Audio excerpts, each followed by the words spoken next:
Biden can say we can't have bazookas or something, but I don't know that you couldn't.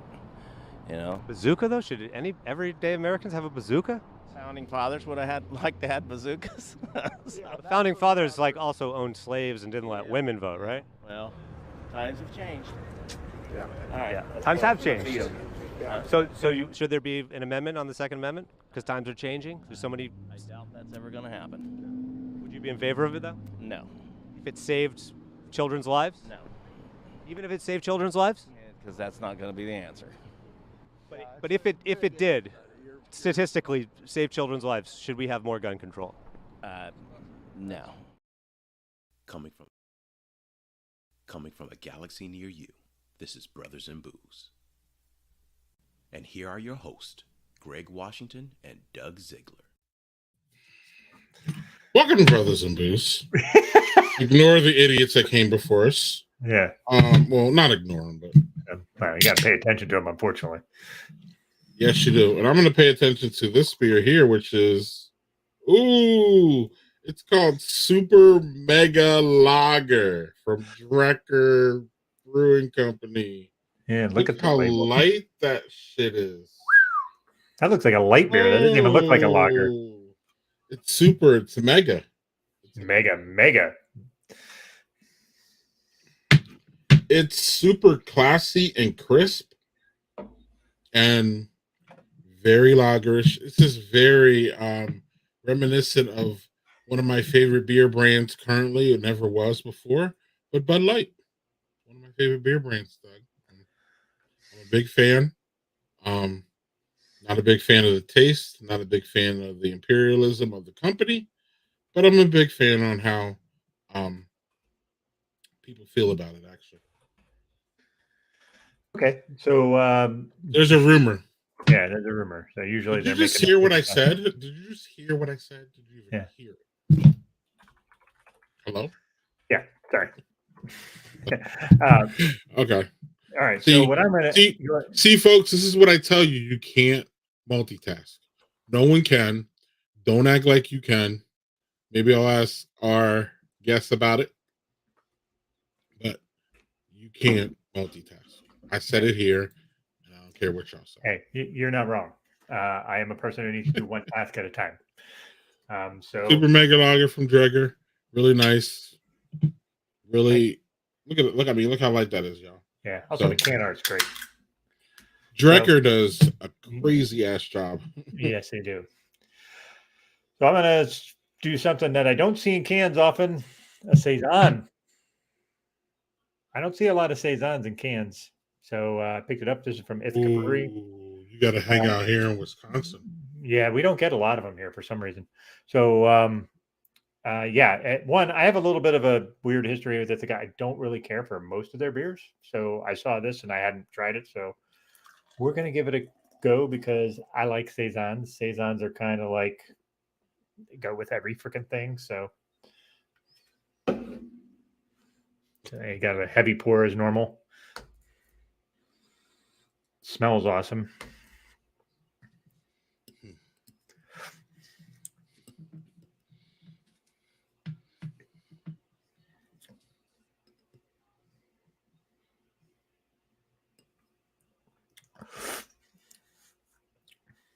Oh, that's a really nice Saison. Not great, not just really good, solid Saison. Nothing remarkable, just hits all the notes. So, yeah. Excellent. How was your week? You know how my week was because I was messaging about it. Let's just say car repairs are like killing me, and I'm about ready to set all my cars on fire because I'm tired of it. But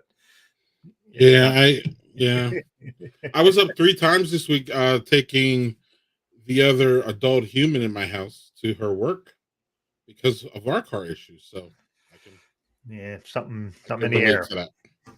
Yeah, it wasn't that bad getting up at 5:30 at the crack of dawn. It really wasn't actually. I know it's hard to believe, but it actually wasn't. For someone who hasn't done it for a while, since my kids have been older, I used to have to do it when they were. Y'all know, y'all had young kids. Y'all know Yep. they Yep. wake up, you wake up. That's it. There's none. And it's great because our guest tonight, yeah, our guest tonight is a mother, so we'll be able to. I wonder if she remembers those days where the kids woke up and you woke up. I'm starting to forget them because they were just bad memories. So it's all good. What's Yeah. going on there, Doug? What is going on? Well, I mean, I'm looking at. Hey, multitask is a myth for me. I will admit there are people that can do it. I am not one of them. I need one task, focus, and just go ahead. So, what does JHC mean? Watching two shows at once, like literally? I mean, I can watch two, not watch. I can have two things on at the same time and go back and forth, but I can't watch them both at the same time. I can my eyes are Yeah. Like, what can you do about sports? Like, you do screen and screen. Can you do that? like, I don't know. I have two screens here, so I don't know. A lot of times there's two things on, but usually one's a video game and then one's sports. But, that's right. Yeah. Um, yeah. So we'll see if I think our guest might be having audio difficulties, which Yeah. wouldn't be So, the first time. yeah. We love the technical difficulties here. We strive. Yeah. We thrive on them. We have them all the time. So, yeah, we're gonna see if we can get them hooked Right. up here. So, Okay. Cool. Um, she's still unable. Still unable to hear us. No. yeah. At least she can hear us, right?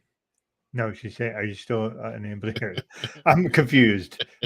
So, I was born confused, yeah, so yeah. it's kind of a state of mind of mine. Mhm. I'm going to sit here and sip this lager. Um, Yeah, yeah, Julie, probably you should leave and come back. yeah, And definitely sometimes do that that. really helps. Or like reboot your computer. It's almost like the same thing. Yeah, technical difficulty. One for the evening. But yes, we're going to work to get Julie on here. She is funny. She is from Kansas City. She's a mom, so we can relate to all of that. And we got a whole bunch of good topics to talk to her about. So hopefully she can make it back here. Yep. Um, Hopefully this will straighten her out. You know how it is. Sometimes you just got to restart stuff. yeah. Yeah. Um, Right. and while we wait here, I see JHG is in the comments. JHG, I heard that the third. I keep hearing about the third season of Picard, dude. You have a lot of it on your timeline, and so it must be a lot of fun. And I think that's cool for the Star Trek trekkers. I like Doug. It's really nice sometimes when um, you can be treated by nostalgia from a show. Yeah. I went through this recently with Mario Brothers. There's great nostalgic kind of vibe going on, and I hear that's going on with Picard for yeah for the Star Trek fans, and that's cool. Look at that, Picard's finale was one of the best in a long time. Look at that. Picard season 3 Picard is amazing. Picard is obviously a legend. And it's fun to see y'all have fun with it.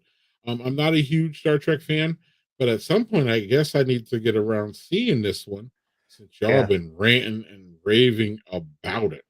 Yeah. That and So, like I heard like it was like a below decks or some like animated version of the Star Trek thing that's supposed to be excellent too. Below Decks is what Jackie Summers told us uh, numerous times. But Picard is kind of like it's a different thing for me, and the reason why is because Lower Decks is hilarious. Yeah, season 3 is a love letter to the fans. So my point is That's that like that's a that's a Star Trek nerd talking there. That's a oh, love letter to the fans. my right, but hold on, though. You cut me off again, motherfucker. Anyway, um, yeah. Anyway, and then I lost my train of thought. No, Star Trek fans are not as. I don't believe that they're as fanatical or as crazy as Star Wars fans. but they're critical of what they watch. So for them to be so happy and adding on to it, to me makes it says that it's good. Like they're not just going to, like you said when you just said there, I don't think Star Trek fans are just going to blow smoke, is what I'm saying. I Now, agree. Star Wars fans are more likely to blow smoke up your ass. It's great, and then it's dog shit. I think Star Trek fans are a little bit more critical about the product, and thus, if they say it's good, it's really good. There's a whole bunch of Star Wars cultists, with all due respect to them, and they just go crazy. And I'm not even trying to bring up a past guest that has dealt with this. We know who he is, and we're not going to say his name because he. I want to be cordial for him about what Star Wars fans and all that craziness is. So that's all I wanted to say about Picard. It's cool. Really Thank cool. you for that. Thank you for your soliloquy, Dave. And JG agrees. And I agree too. Star Wars and Star Trek, the subtlety, we'll get to our guest because she's ready, it's great. But the subtlety between those two is really, really interesting, dynamic. And I think, there are people who just watch. I'm pretty sure, JG, am I wrong? You're just a Star Trek guy. You're not a Star Wars guy. And then there's people who just like Star Wars and don't like Star Trek. And then there's people who like both, like Daniel Fisher, I'm pretty sure. So then it's this whole interesting psychology dynamic. But Star Trek definitely leans more towards the scientific. Star Wars leans more towards the fiction and the storytelling. They both tell great stories. It's cool. I'm cool with it. And I hope y'all cool with it. Did we clean up everything here? Okay, Yeah, cool, I cool, think we're caught up. All right. Daniel agrees, but he leans more to Trek. It's cool. Both of them are building out too. It's really interesting. I think Star Trek still has a movie franchise going. I think Star Wars should give up the movies. Sorry, y'all gonna kill me for that one. But they're doing good with the shows, man. The shows are successful. People say that they're good. People love The Mandalorian. People love Andor. People love. There's another one. Anyway. Apparently people love our guests, so we're gonna get her on here right now. Doug, and I'm gonna let you do the wonderful intro. So yes. So we're gonna have Julie Burton on. She came kind of into my radar through like Twitter, and like she's fucking hilarious and just says really funny stuff. She involves her kids in it. Her kids are really snarky like her, which is great. And like just some of the things she comes up with are really super humorous. And I get to follow her. She's a big Kansas City Chiefs fan because she's from KC. All things Patrick Mahomes all the time. Yeah, Greg, you can weigh in on that. That's tough. Yeah, and also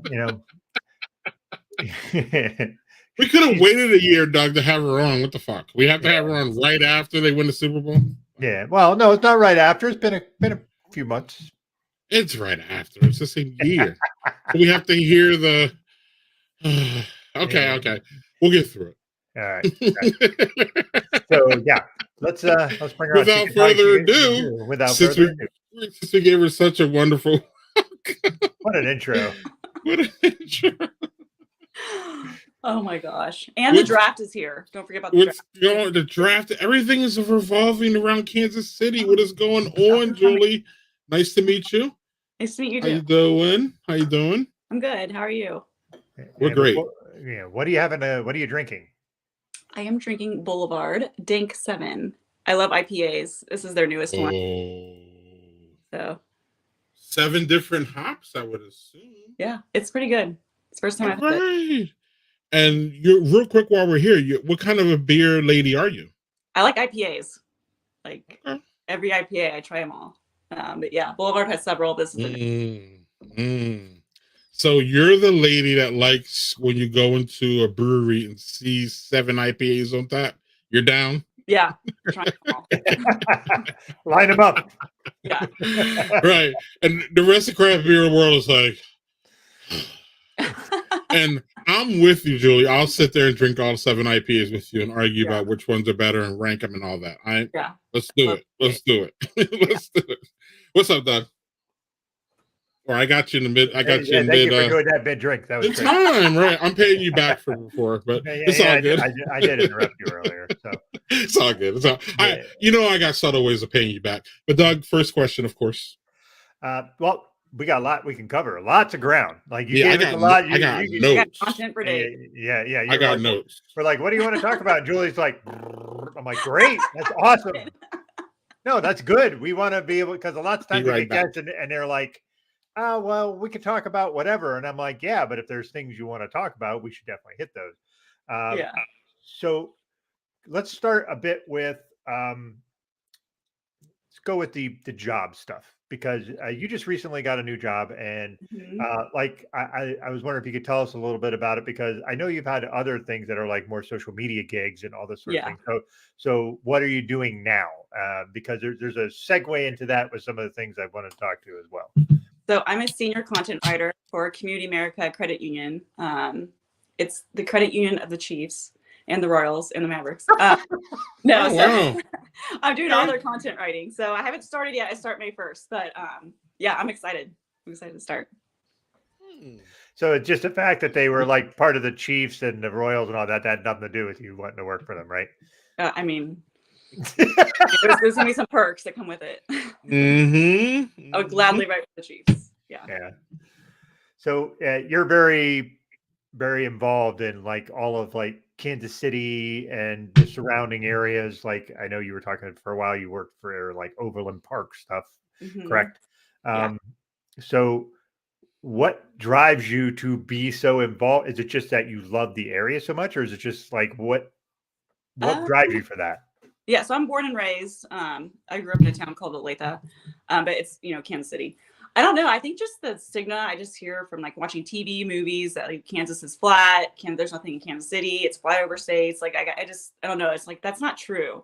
So I just try and like show it's a fun town. And I know like my teenagers will say like, oh, this place sucks. We're getting out of here as soon as we graduate. Like I said the same thing when I was in high school. But I don't know, just growing up here and like living here as an adult, I'm like, no, this is an awesome place to like have kids. It's really fun if you get out into the city. So I just like showing that off. Plus, like the Chiefs and the Royals with the World Series, and they won a couple years ago. Like that's kind of helping to like fuel the fire of like Kansas City. Yeah. So I just like showing it off. Yeah, well, that's cool. That's it. Like I said, I think you do get. I think like from somebody from outside of there, like myself, thinks of it like I have a little bit. My wife lived there for a bit, like 22 years ago, but it was a long time ago. Yeah. But her thing was just like the barbecue. And so like I get that sort of thing but I don't know a lot about other than, I always viewed it as flat, tornadoes, things like that. So you're just kind of trying to bust through that a bit. And people see a little bigger picture of it. Right. And I think like I read somewhere, like Kansas is it's really not that flat. Like we have the Flint Hills. Like, I read the flattest states actually, Africa, which actually makes sense. So, it's just something that like I want to show people it's not what you think it is. Kansas has rolling hills. Kansas is pretty cool to drive through, actually, Doug.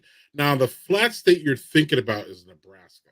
That place is straight flat, and you could literally fall asleep driving through it because it's just like a rolling film, and it's just farm after farm, and it's just a straight road, and it's just like, just shoot me going through Nebraska. Nebraska is what you think Kansas is, Doug.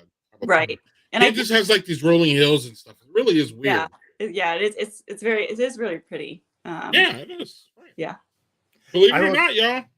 Yeah, I will tell you, I drove once from upstate New York out to the middle of Indiana to visit my sister-in-law. And once you get past Cleveland in Ohio, it is just fucking flat.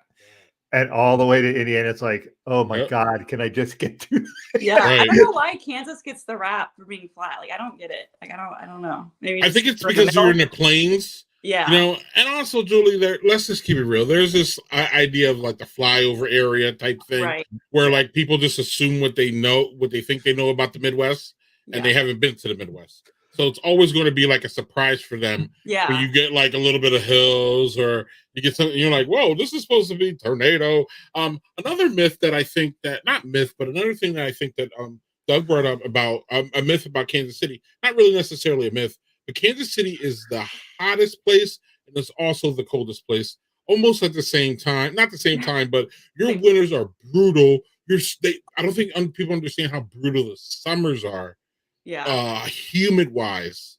Right. And I've only been to Kansas City once. I think I drove through, stop. I haven't, but I do know a lot of people there, and I do hear a lot of these things that like Kansas City's weather is not.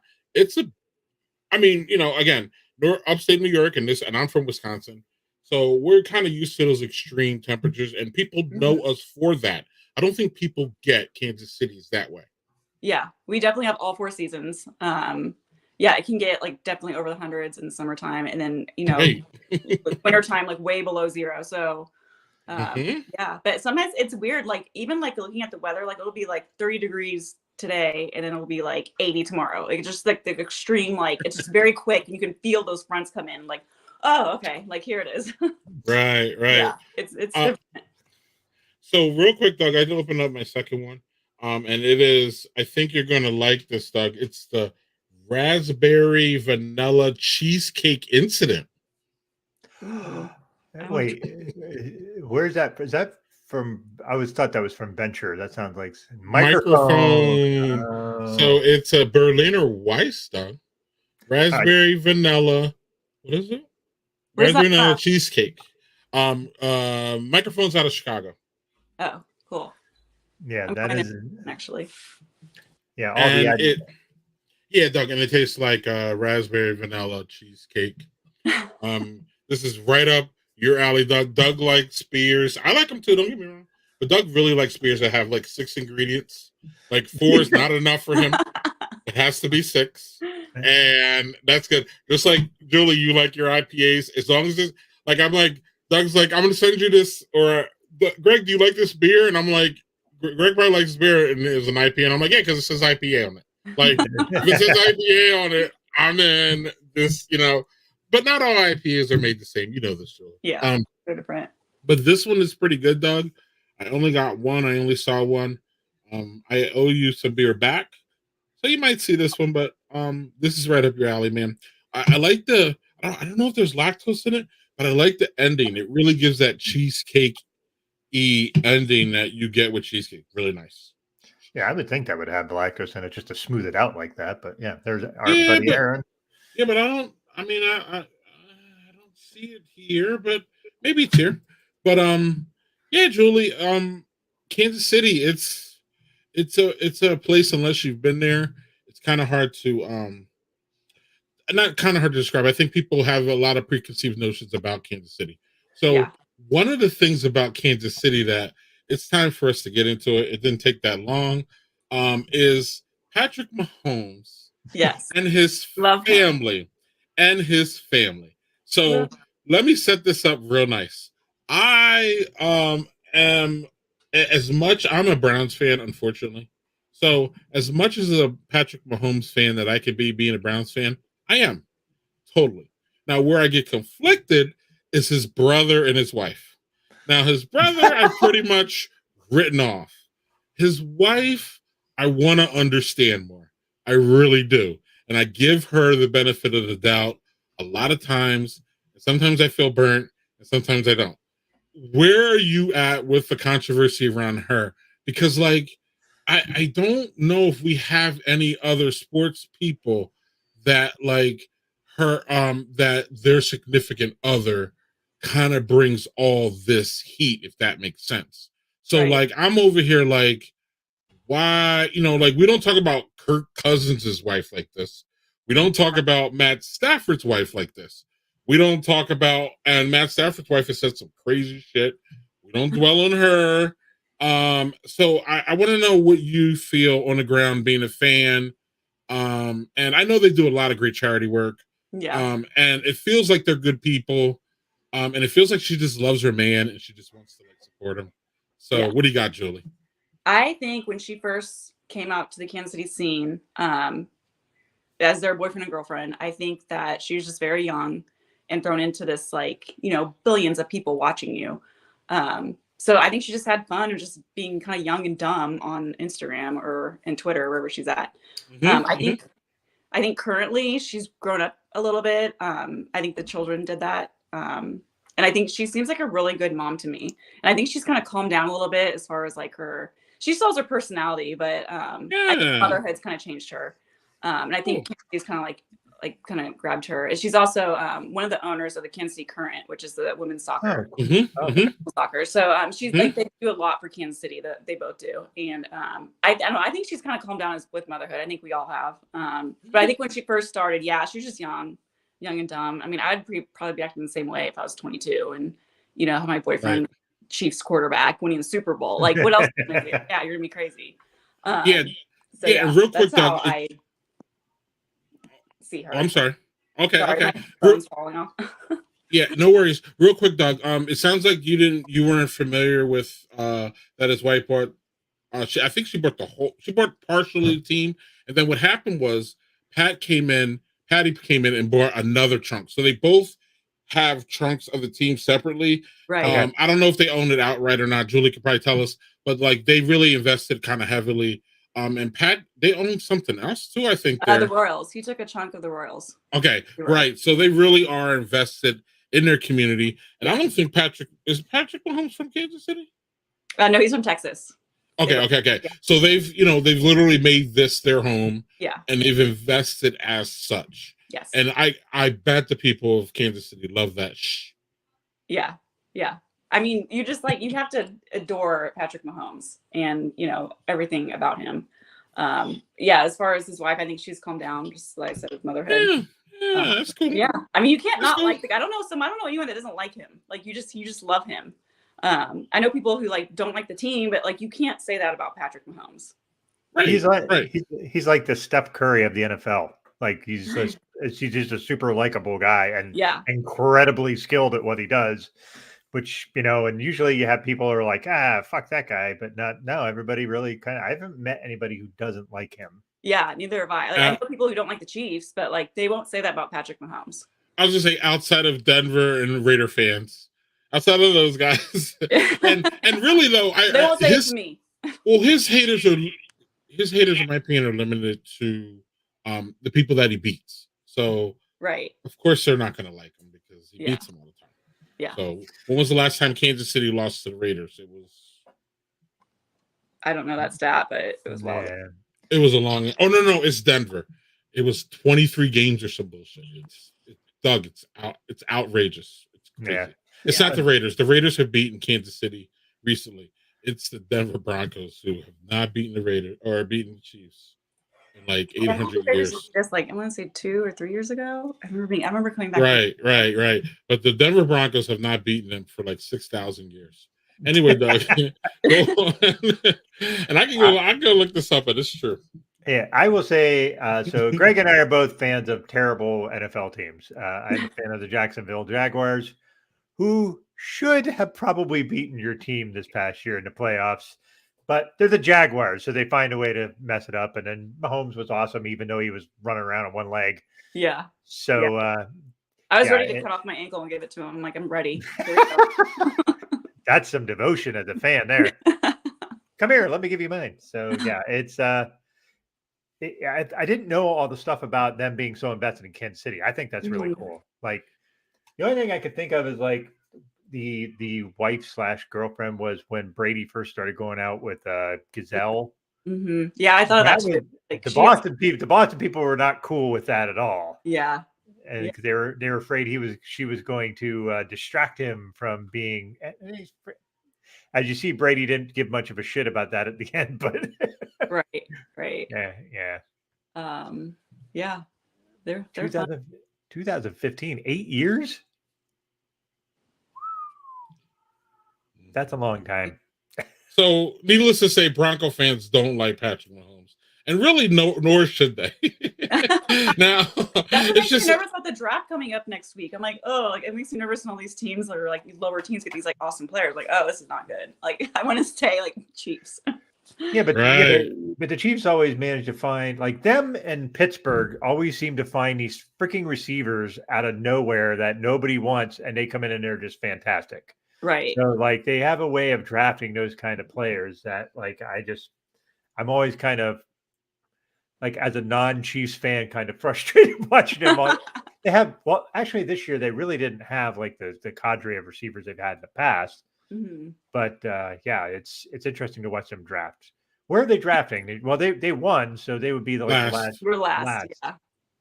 I know. I grew up like watching the Chiefs. Like we were horrible, like through the '90s. Like I was gonna awful. say. Yeah, I was gonna say. I've been there where it's like I'm still a huge Chiefs fan, even though we're last in the league. Like, and I remember just like my sister was a Chiefs cheerleader for 2 or 3 years, and they were just awful. Like, so it's just I've been there, but I'm still a fan. So now I'm still a fan, but now it's just awesome that we won the Super Bowl. So like it's a different kind of like fandom, and I see a lot of like the people who are like, oh yeah, I like the Chiefs now, like bandwagon people. I'm like, okay, join on, but like. Yeah, I've always been a fan, even when they suck. Like the Royals right now. Like I also go to Royals games. So yeah, I'm always a fan of Kansas City, no matter how they do. Can we call you a Mahomie? Yeah, sure. So yeah, I was gonna say y'all were the Browns before Patrick Mahomes came.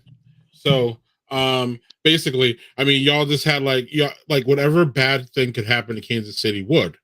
And then y'all got Patrick Mahomes. And Andy Reid before him, and it all has come together in a nice little chemistry little ball there, and it's great. I want to say Travis Kelce too. You can't forget about him. That is there. Right.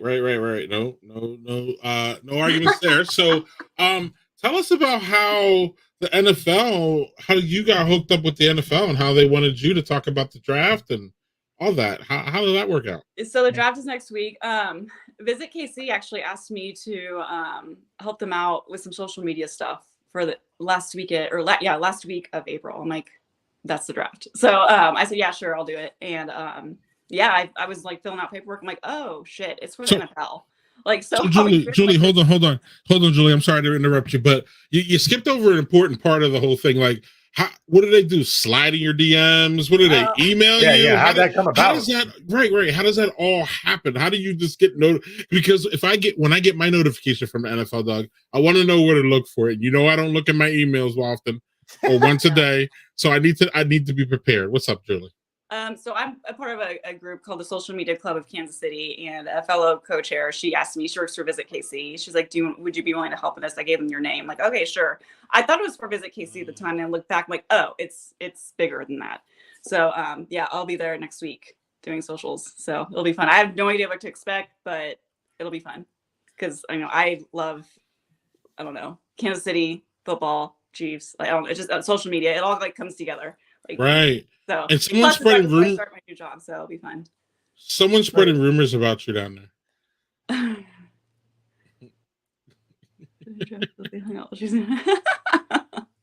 Yes, my boyfriend took Travis Kelce around. I went to New York City to see K-State play in Elite 8 and lose. My boyfriend came. I had him watch my cats, and he came and he found. Actually, I have it right here. I have this big like cardboard cutout of Travis Kelce. He took it around town, like through Kansas City, and it was totally fun. Like, people are like, when Julie's not in Kansas City, she still has Kansas City content like being posted out there. Right. Yeah, he took him, like dressed him up as like with a KU like hoodie, and I don't like KU because I'm a K-State fan. So yeah, that was fun to see him like. Ugh. I love how you have it all ready to show us. You were like, I'm ready. You were setting us up. What's up, Doug? Do you carry that around like a stuffed animal? Actually, I put it. I have a full length size one. It's in my daughter's room. I put this in my other daughter's room. So we bought this for a charity, but I'm like, I need that. Like, I need that thing. That's great. What's up, Doug? Nah, I'm just gonna say that's freaking great. Speaking of Kansas State, I'm just gonna say that I liked the team, with the exception of that point guard. God, I dislike that guy so much. He's like this short, and it's a kind of player you want to like. Like he's undersized, and he's tiny. And he played out of his mind, and just right. And good for him. But at the same time, it was like one of those things, like watching somebody, and they're just like, I'm going to say I think he was just wrapped up in the moment, but like from afar, it almost looked like he was just kind of shoving it in people's faces. Well, he was kicking everybody's ass. He should shove it in everybody's faces. Yeah. And as a Kentucky fan, like Kentucky wasn't going to win a title this year. I I knew that. I would have liked to have seen them gone farther, but they did get to play a good Kansas State team. I liked them a lot. I liked their small forward. I think his last name is Johnson. Their center I really liked, but he was young. I think he was a freshman, but he was like really lanky, super athletic. They were a good team. I in hindsight, like thinking about it later after I was kind of over the nonsense, I was like, that was a good team. We should have lost to them. So Yeah, they were. I went to Madison Square Garden to watch that game, and I literally bought my plane ticket like 12 hours before because it was so cheap to go to New York. And then I have friends that live there, so I'm like, oh hey, I'm staying with you guys. And so I bought a ticket to Madison Square Garden, like $90, and yeah, I went to the game. It was fun. It sucked that we lost. That wasn't fun. Leaving, but it was still cool to see like K-State in Madison Square Garden, and I'm a football fan, so it was just different for me to see Kansas State there. I will say a lot of people kept calling us Kansas. I'm like, stop! We're not Kansas. We're Kansas State. There's a very big difference. Like I know we're not a basketball team like all the time, but like, come on. Know your teams. You've had some. Kansas State's had some good teams. Under Frank Martin, we had a pretty good team. Frank Martin had a good team. I mean, you had Michael Beasley on your team. Who was a great college player. And, So you've had some good players and good teams. We're just not like consistent. Like we're just kind of like swing back and forth. And I feel like same with football. We've kind of gone up and down since Snyder. But so it was just interesting. I was like, we're not KU. Stop saying that. It's funny because like sorry, I'm bending down to get a second beer. One of our dad blogger friends, Greg, is Brandon Billinger, and he is a giant Kansas fan. And he worked at Kansas for a while, and then he got another job, and he's working for Missouri. Oh God! And he is just like out of his skull over there because everybody's like Missouri, and he just like I just want to yell, "You guys suck!" And he can't because that's the job. Yeah. Oh gosh, that'd be hard. Yeah. So, do you mind if I do my second beer? Is that okay? Because I got a question. Yeah. Well, you can ask if you want. I'm gonna before I go. This is this one I found at a bottle shop that I was surprised I've never had it. It is the Alpha Claus Christmas beer from Three Floyds. I have never had this. Yeah, I mean, look at that freaking label. They always had like really creepy labels, but it's a Christmas porter. And yes, it's not Christmas, but I have never had that. So I'm going to try it. And I don't know, Julie, if you've ever had Three Floyds beers, but they make a boatload of IPAs. Like, oh, really? I'll try. Yeah. So that would be up your alley if you can find them. But I mean, they're in Chicago, I believe. Yes, Greg? Yes. Northern Illinois, right outside of Chicago. I'm sorry, Northern Indiana, right outside of Chicago. But yeah, they're in Chicago. It's basically Chicago. How about Chicago land for sure? One of our Afro Beer Chicks, one of her favorite places. Yeah. You can see that nice and dark. Super roasty. Got a lot of nutmeg on the nose. Nutmeg!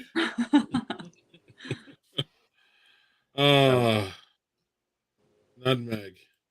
Not my favorite in a beer. It's got to be really cold to drink that, for me to drink that. I can't drink it in the summer.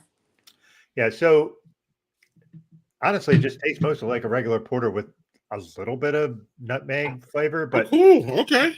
But it might be just because, and there we go. It's like later on, then down the palate after a bit, then the Christmas flavors come in. But it's really roasty, which is what I like in porters. So, cheers to you, folks. Cheers, that was a weird find, but I was like, all right, I know it's freaking spring and it was 90 degrees here, but I'm gonna have a Christmas porter.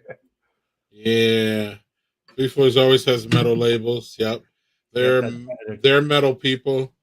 If you ever go to the Dark Lord Day, it's a metal fest with metal bands. Daniel says Three Floyds Arctic Panzer Wolf. I have never had that. What style of beer is that? I don't think I've heard of that one.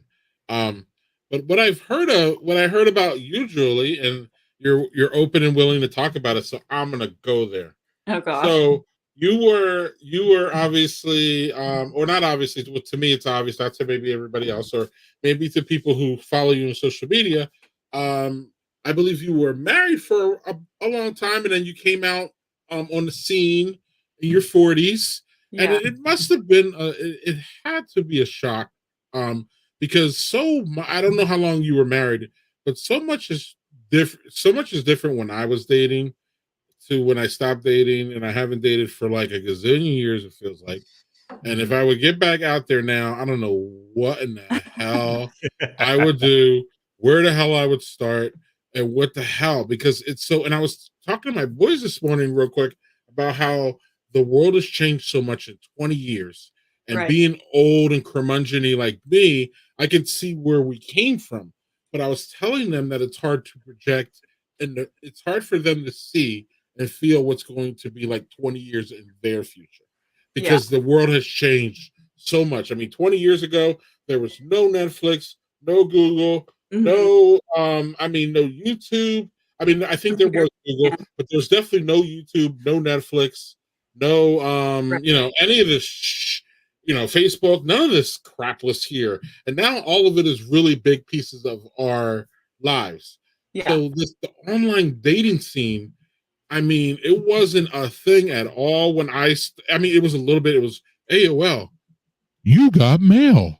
And all that. And they had the AOL rooms, and I used to go in there, you're like 20 and single and stuff. Yeah. So it was a little bit of that. But what kind of culture shock did you get when you jump back in? And now you said you have a boyfriend, so you found someone, so that's great news. Fan, but yeah. Yeah. So I don't know if you want to take us through all that, and I know you got some funny anecdotes probably about it. So we'll let you have the stage, and I'm gonna go get my other beer. But I just don't want. I asked you a question. I just don't want you to see me leave the screen after I ask you a question. Okay. I'll still be able to hear you while I get my beer. Okay. Yeah. So I was married for 15 years.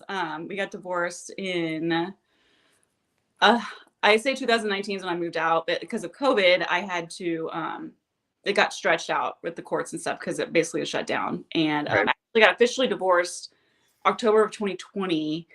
I say with no pants on. I had PJ shorts on, but yeah, I was something like professional, but like below, like the judge was in her like office in her home, and then my lawyer, his lawyer, and me, we were all like in a Zoom call getting divorced. It was very, very strange. I did take a picture, and I think I put it on Twitter. I'm like, I just got divorced, no pants on. So like it was just a weird day. Just how that everything got stretched out, like a pause basically. That sucked. But yeah, and then going through like COVID and like me and my kids couldn't go anywhere. I was like stuck in this little tiny, like I say tiny, but it's tiny compared to what they're living in, apartment. And yeah, it was hard. Yeah, so I started dating. I did meet one guy in person, actually, that didn't work out. And then I went to the apps, and yeah, the apps are different. Like everyone's like, how do you judge people just based on their looks? Like, isn't that what you do when you go to a bar? Like you're, yes, no, yes, no, like in your head. I'm like, it's not, I don't feel bad about that. Yeah, it was weird. I met my boyfriend on Bumble. Bumble's the app where the woman has to start the conversation first. So we both swiped on each other, and then I had to start the conversation. And I don't remember what I said to him, but yeah, we just started talking. So yeah, it's different. I've gone on some bad dates too. This one guy like lied to me and said he's in the FBI, and like I asked my cop friend, I'm like, is what? He's like, no. Like, oh my gosh, I don't know why you'd lie about that, but yeah, there's some like awful dates too, but.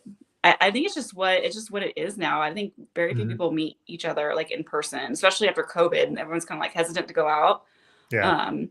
Luckily, I never had to date through like quarantine on the apps, because I don't know how you'd even do that. Just talk to each other, maybe, I don't know. But yeah, it's been crazy. I mean, I've been with my wife for going on 15 years now. And we did meet online, but we met through it was like a website, like Plenty of Fish or something. Yeah. No, it's Plenty of Fish. It was a hookup I've site. heard of that one. Yeah. I was fun too. Yeah. So we went in there and yeah, it was funny because that's not a site you go if you're looking for somebody that you're wanting to be with for a while. And that just, it's weird. Like it worked, but like, I can't even, like Greg said, this whole it's almost like fast twitch dating kind of approach is like, I mean, you are right that you judge people on how they look, because that is a part. You do it in person too. So I never felt bad about that. But yeah, but I wonder, like, for me, it was always about like if you were meeting someone in person, like you have to use a term the kids use, vibe with them. Right. But like if you're doing that online, I'm not sure. Like, yeah, I was probably a mackerel, Manny. I'm guessing. But. I will say there were certain things that I would definitely, no matter how cute they were, I would definitely swipe. I can't remember which way it was. I think left. No, the no to. I don't know why there's so many men that hold up fish. I don't get the appeal of that. I like fishing. Like I love to fish. I just don't understand. It's like they don't understand what women want. Like I don't know. So every time I saw a dead fish, I'm like, nope. I'm like, I told Russ, I'm like, I'm so glad you not posted up you and a fish because I would have never have met you. Like you would have been like swiped. What, Julie, like this? Like they're holding it up and I don't get it. I do not understand like why that's so appealing. That's a Kansas City thing. It has to be. No. There's people that tell that's like nationwide kind of thing, like an American thing. I don't understand. Stop doing that. Yeah, I'm trying to think what else. I'm glad I don't date men. Jesus Christ, what the hell's going on? Go on, Julie. Bathroom photos and just like stupid stuff. Like if he looks too much like my brother, like no, like I'm not gonna. So I don't know. I have like stupid like rules, but that's not stupid. You don't want to date someone who looks like your sibling. That would just be weird. I know. I mean, yeah, he's cute, but I'm like, we kind of look alike. I don't like it. Yeah, I would be like super judgy. Like it's funny. Yeah. So how long from when you started to when that profile clicked and you met the guy that you're with now? I met him in June. I think I opened up the apps, I don't know, March, April, May, June. Like so kind of like that spring, like this time last year. I met him in June. I kind of like dated like a bunch of guys that summer, and then like we became like official. Like the more like I like you know, okay, he's cool. Like I kept staying with Russ. So yeah, that's cool. That's cool. Doug, any more question? Any more on this line? I see online like a lot of the women just being like, this online dating stuff sucks, and just like and I just like for guys, it's like.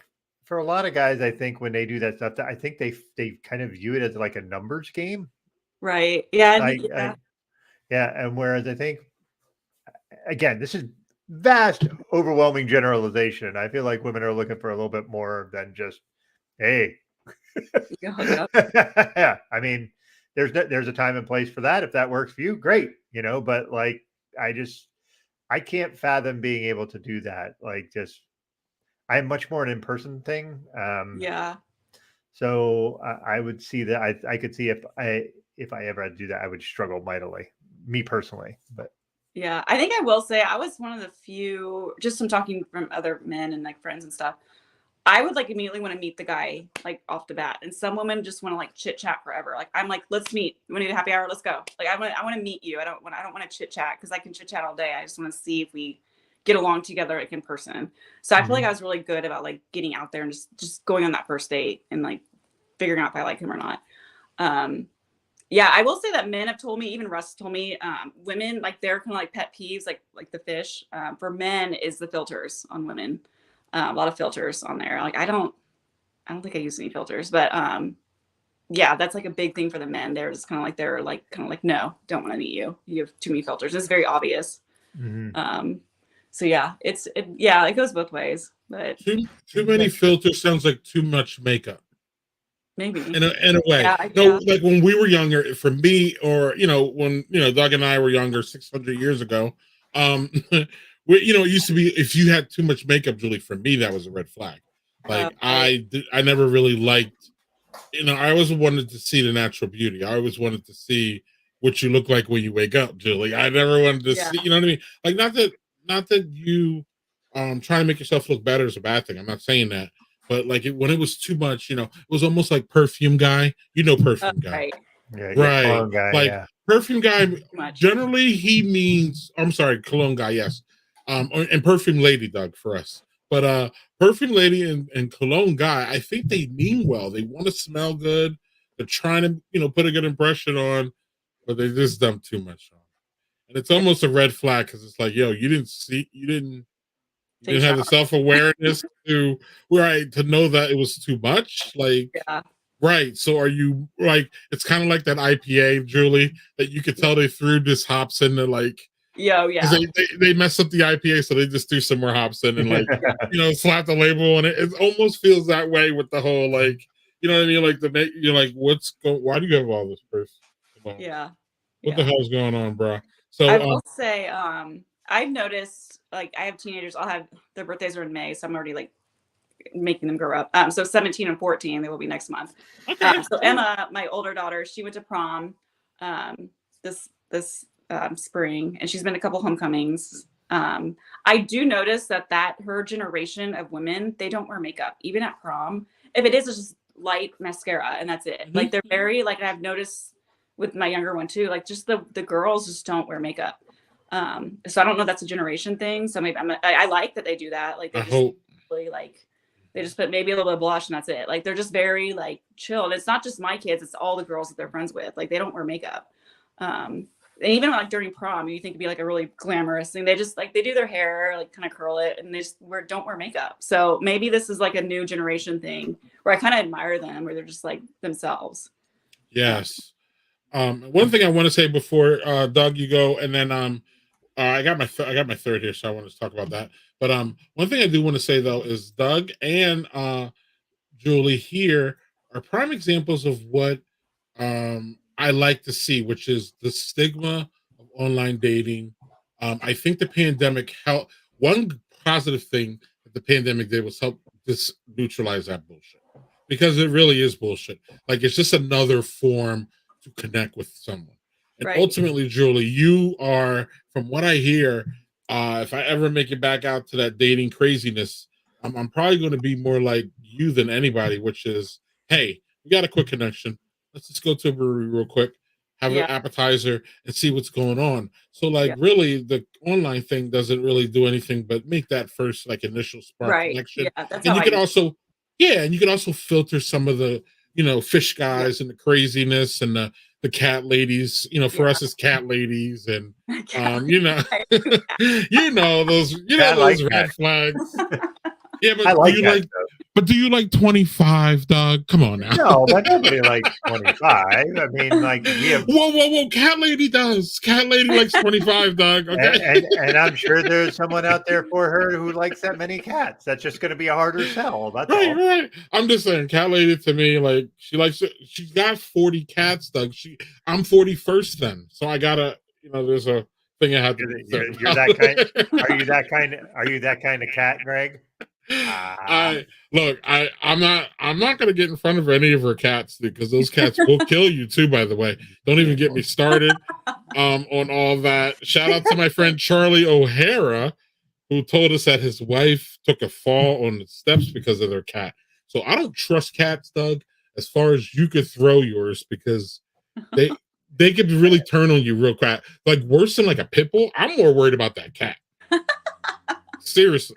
And then we got Julie sitting there with her cat meowing around her the entire time. So, yeah. Well, my boyfriend, he'll spend the night, and like, my cats wake me up every single morning at 4 a.m. or one of them does, and he bangs on the blinds, like, because he wants outside. And so, like, Russ just cannot, like, he's like, this damn cat, like, he's like letting it in and out. He's already like, I'm like, oh gosh, here we go. Right. Wait. Is this Russ we're talking? Yes. Oh, okay. What's up, Russ? How you doing, bro? Yeah. Welcome to the show, Russ. You're in the mix now, man. I know, and it just took me like 40 damn minutes to figure all this out, Doug. So I'm not. I'm still, yeah. What's up, Russ? Nice to meet you, bro. That's cool. Cool. So is Russ an official, like an umpire or a referee, or is he just a really big fan of referees? I don't. I'm good. He refs the heat of the Mavericks, so yeah. Russ, spill the tea. Oh my gosh. Russ, don't. Our comment section is pretty crazy, Julie, as you're finding. But what also is pretty crazy, Doug, is, let me go over here to this big screen. Doug, is 3 Floyds, Doug. Look at how we always line up. Zombie Ice. It's a double. I think Julie will like this one. It's a double I think it says double double. Where the hell are my glasses? Double double IPA. pale ale. So, and look at this nice skin, like long glass or long Can. It's great, Doug. It's great. 19.2. My friend Chris Drosner's been talking about how a lot of breweries are going to this format here, Doug, which is this long thin Like that, can. I like don't know- the long thin can. Okay. Yeah, have you seen them? Have you seen them your way? Yeah. Have you seen them your way, Julie? Yeah, I've seen those. Yeah. Okay. Yeah. I'm liking this form, y'all. I'm liking like the size of it, of course. I like that it's a little bit more than a 12 ounce. Sometimes you just need a Yeah. little bit more than a 12 ounce, but not two. If that makes sense. Right. Yeah. So this is I really like it. This is a beautiful looking IPA, Doug. And it's a beautiful tasting one. I'm pretty sure. So, Julie, you like IPAs? Do you like the big ones too, like doubles and triples and all that? Do you get into Ooh, those? I have like one, I'll be like knocked on my ass. But I do like them. Yeah, I try not to drink because I like them so much. I'll start like drinking a bunch. And I'm like, oh gosh, I'm getting drunk. Like, so I try not to drink. It's kind of occasional. I do like the double IPAs, but yeah, I try and stick to the. I'm sorry. And real quick, where's is your significant other? Is he a beer drinker too, or does Russ? he not? Yeah. He likes beer. He's a big red wine drinker. Or Oh, wine drinker. cool. That's awesome. Yeah, so That's it's cool. funny. Like when we go to a restaurant, I get the IPA, he has the red wine. No, switch it. Right. Yeah. Again, they give him the beer and they give you the wine, and And it's opposite. Oh. Like I'm the Right. beer drinker and he's the wine drinker. Russ IPAs. So Okay. many. I want to ask, do you know what his preferred style of bread is? Ooh, I don't know. Or he might not have a preferred style. He might just like trying a bunch of shit. Like it's Right. I Correct. think he does have preferred. I'm not sure. It might depend on his mood. I don't know. And don't feel That's bad fair. because That's fair. yeah, That's fair. You put me on Yes, the my- spot. if No, you no, ask my wife's a wine drinker, and it's very much a mood driven thing. Like as to Yeah. what she wants. She might like a chilled white. She might like a red table wine. She might want something Yeah. like more with a lot more tannins, like heavier or something dry. It all depends on how she's feeling. So it could be that, you know. Yeah. I don't know. He'll probably chime up here and he'll tell you. But Yeah, and I wouldn't feel bad about that at all. My significant other Yeah, probably she would probably say porter. And wow, that's a great guess, Daddy Porter, of course. It really is. If you go by what I buy and what I drink when I go out, I don't see many porters, so it's normally an IPA. So I could be Daddy IPA in 2 seconds, and it wouldn't even be a problem. But it's just hard because again, there's so much, especially in this environment, so many different styles and things going on. It's just always cool for at least me to try the newest thing. So it's kind of hard to pinpoint. And who cares? As long as he's having a drink that he likes, and as long as everybody's having a good time. So look at this. Okay. Is it his TikTok page, y'all? Yeah, I'll check it out later. Yeah. Yeah, For I'm y'all a TikTok nut, so yeah. y'all crazy TikTokers, check him out. Daniel, that is perfect. That Double IPA, Daddy IPA. That's perfect. I Look feel at that. I feel a branding shift coming here soon. I'm gonna go. I'm going to get the domain right now, Doug. Meanwhile, like my moniker is Scotch for the years, but I don't hardly ever have Scotch on the show. So Yeah. Here you go, Doug. You see it, right? Yeah, Russell's answered the question. We're on the dry side. So it doesn't sound like he's really narrowing it down by style. He's just like, I like a good red, y'all. Yeah. And that's it. more on the dry side lends itself to certain styles. Like I don't know them all that well. I know what my wife likes that I buy. Like when I go wine shopping, I buy like here's one of 5 different styles that I know she likes, and that way she can pick what she wants. Yeah. Right. And that's just how it works. So yeah. Yeah. Absolutely. Doug, I am unless you have a third or Julie has a second she wants to talk about. I was just gonna ask Julie and she's gonna change the subject. Yeah. Are you gonna have another one, Julie? Or are you set? You don't have to have more. I could go get one, but I have to leave the screen. You can. Right. We can go ahead. Greg and I Okay, can talk. Trust me. Yeah, we can. Yeah. So we'll take you off screen, Julie, real quick. I always look. So Russell always finds Julie a nice white though. Look at Oh, that's that. nice. That's Okay, nice. right. Doug, next time I come on, we will have scotch. Aaron, I And believe you. Or sorry. No, go ahead. Go ahead. No, Aaron, I believe you have our booking portal. So book yourself whenever you want, man. Seriously. Yep. Looks like Julie is back. So Yay! and Russell says he always finds a good, nice white though. That's really cool. Again, I like that. I like that y'all like different shit, so then y'all can bring different shit to each other. It's really nice. I love it. I'm not really a wine guy. I started as a wine guy and ended up in beer, but I appreciate people's love of wine. I appreciate you drinking. We won't shame you here for what you drink. We will shame your ass though for what you eat. So, warning, Julie, we may not go there. I don't have anything lined up, but yeah. Look, I follow Russ. I saw he was hitting a Chenin Blanc. Chenin Blanc. I cannot pronounce any of the wines. I don't. Even I can't either. I'm on the butcher. IPA. Right. I believe Right. it. I believe it's Chenin Blanc. If I'm not mistaken. Okay. Julie is so easy beer wise, like me. It's great. And Doug's pretty easy beer wise too. Actually, Yeah, Doug will drink a bit IPA. He'll drink an IPA. I will. If I'm going to drink them, I generally will gravitate more to the doubles and things like that because it's a little less hoppy. I don't really prefer the super hoppy stuff. And Julie, we're not afraid. Well, I know Doug and I both love, especially since we've started. We've had our health issues. We like the small pours too. So sometimes we'll just get a little sample. Doug's always, even before his heart problems, Doug's always had issues with sours and having too many of that. That pH sometimes really messes with your stomach. So sometimes Doug will try any beer, but sometimes he'll just try like a little small one of a sour or a style that he doesn't like. And same with me. I'm always going to be trying something different. Yeah, same. I'll try it. Yeah. Really cool. So my notes also say that being a mother is challenging and fun, but as they come through teenage years, there's a big transition.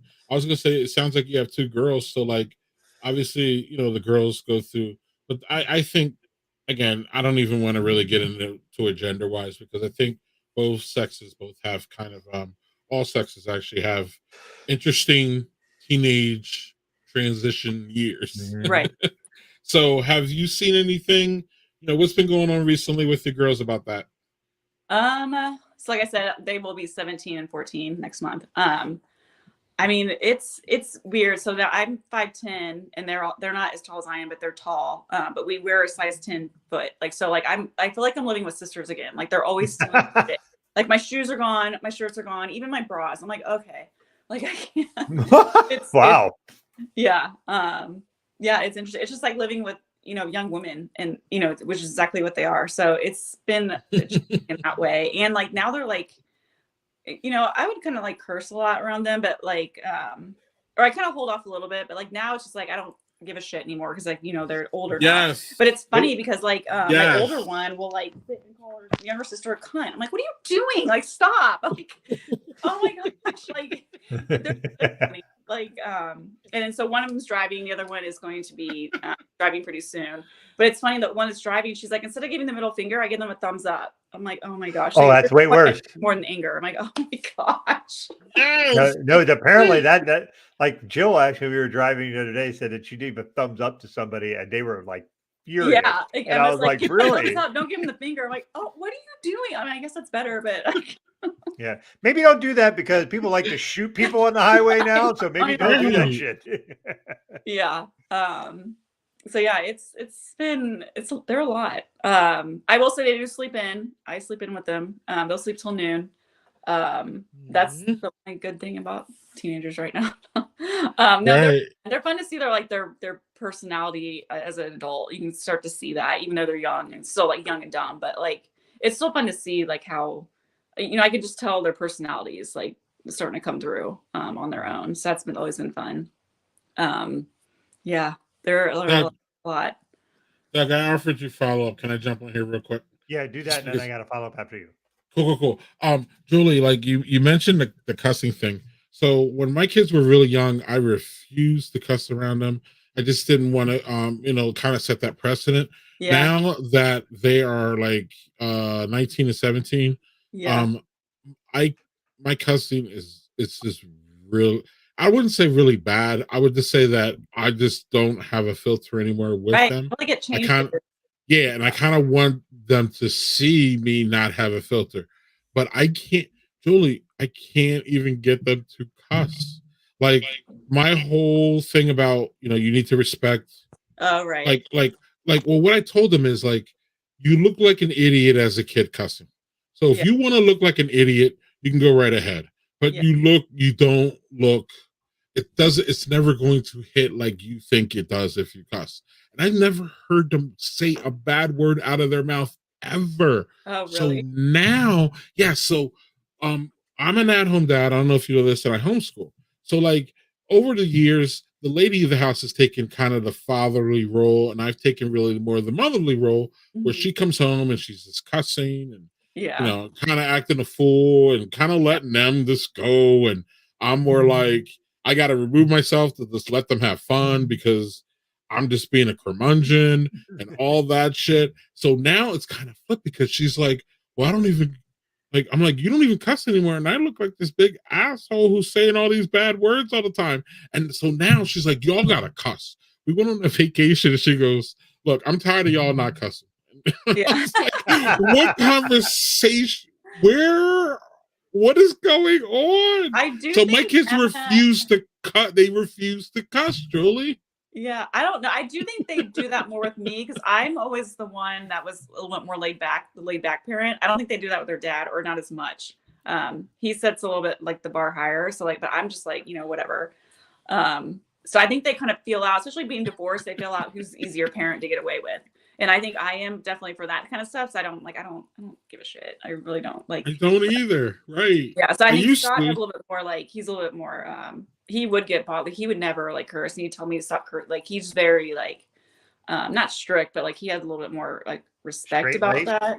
Yeah. Yeah. And I Sure. just Yep. don't. So I think Yep. they kind of feel out which parent is easier to deal with. So that's how I think they do get away a little bit more with me than they do with their dad.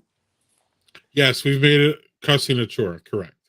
I don't know how it happened, It's but funny. it has. I mean, I guess overall, I'm like, okay, that's cool. At least y'all wouldn't be cordial, but at some point, you need to fucking cuss. Yeah. And Yeah. no, Aaron, no. Anyway, go on, Doug. Well, so this is something that you mentioned in your email that I don't think we've actually really talked about much in the show, which is Greg and I have teens. I have one that's 21, so it's even more so with him. But the idea of like you kind of when they get to this age, their life is not about you. It's about their friends and what they want to do, Right. and they like just you kind of lose them to their friends a bit. Right. And like it's a challenge. Like it's a challenge. Like for a while, you were just kind of their world, and you were used to Yeah. that approach. And then they get into like preteens, and they're a bit off, but they still want to be near you. There's like this Yeah. really weird tug of war within them to try to figure out what's what.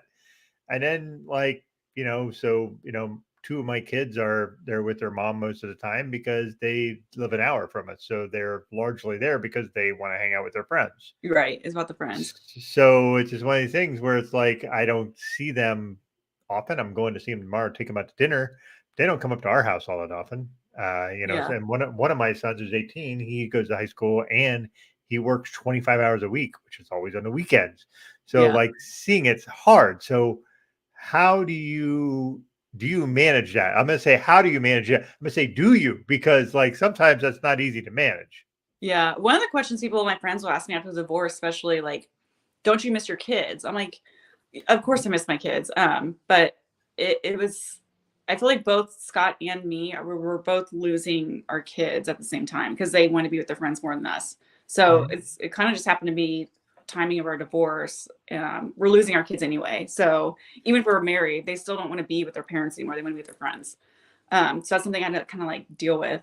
Also just like being an online like personality, like I had to step way back on like my content with the I would talk about, raising toddlers. I can't say, Emma shit herself in the restaurant. Like I can't say that now as a teenager. I could as a toddler, but I can't do that as a teenager. I'm very aware of like what their friends are reading too.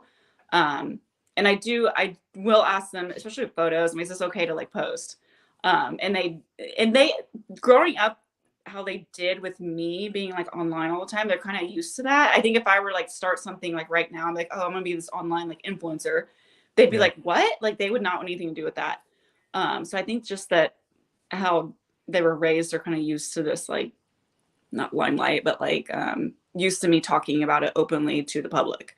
But yeah, I've taken the content way back. Like there's a lot of stuff I wish maybe one day I'll write about, but it's definitely not going to be talking about anything that would embarrass them. Yeah, so that's hard too, like as a content creator. Yeah, very much.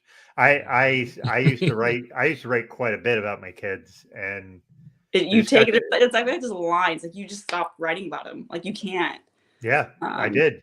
I just did. Yeah. And if I did write, it was about me and how I was feeling about stuff. And that was a bit of a weird avenue, but it was a good avenue for me. Right. Greg will tell you that I'm a good writer, and I will tell you that I think he's full of shit. But but sometimes writing about, but again, it's like when my kids got to a certain age, we just felt like my wife and I were like, we need to get consent from them on things. If they're involved, like they're going to be online, like a lot more than us. Like that's going to be a lot of their life. So we need to make sure we're not causing something that could make them feel insecure or unhappy or unsafe, which is the worst case scenario there. So we were just very conscientious about what we did with that.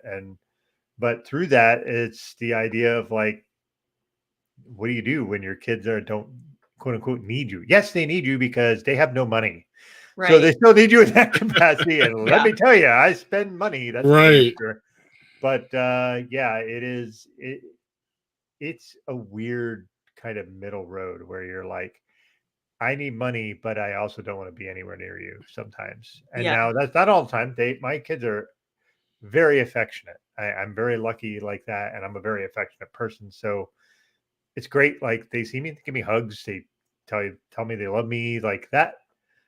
I love that stuff. And it's not that they don't do it. It's just, they're, not little kids anymore. Right. I think I tell people like, so I've kind of been through, not all of parenting. I'm only like 17 years in or whatever, but I really think the hardest like age is middle school, like out of all the ages. Middle school is the hard, as far as like hormonal, like stuff like that, like getting through that, the in between like kid and adult. And then once they're past that, like into high school, it gets a little bit like you kind of see their personality gets easier.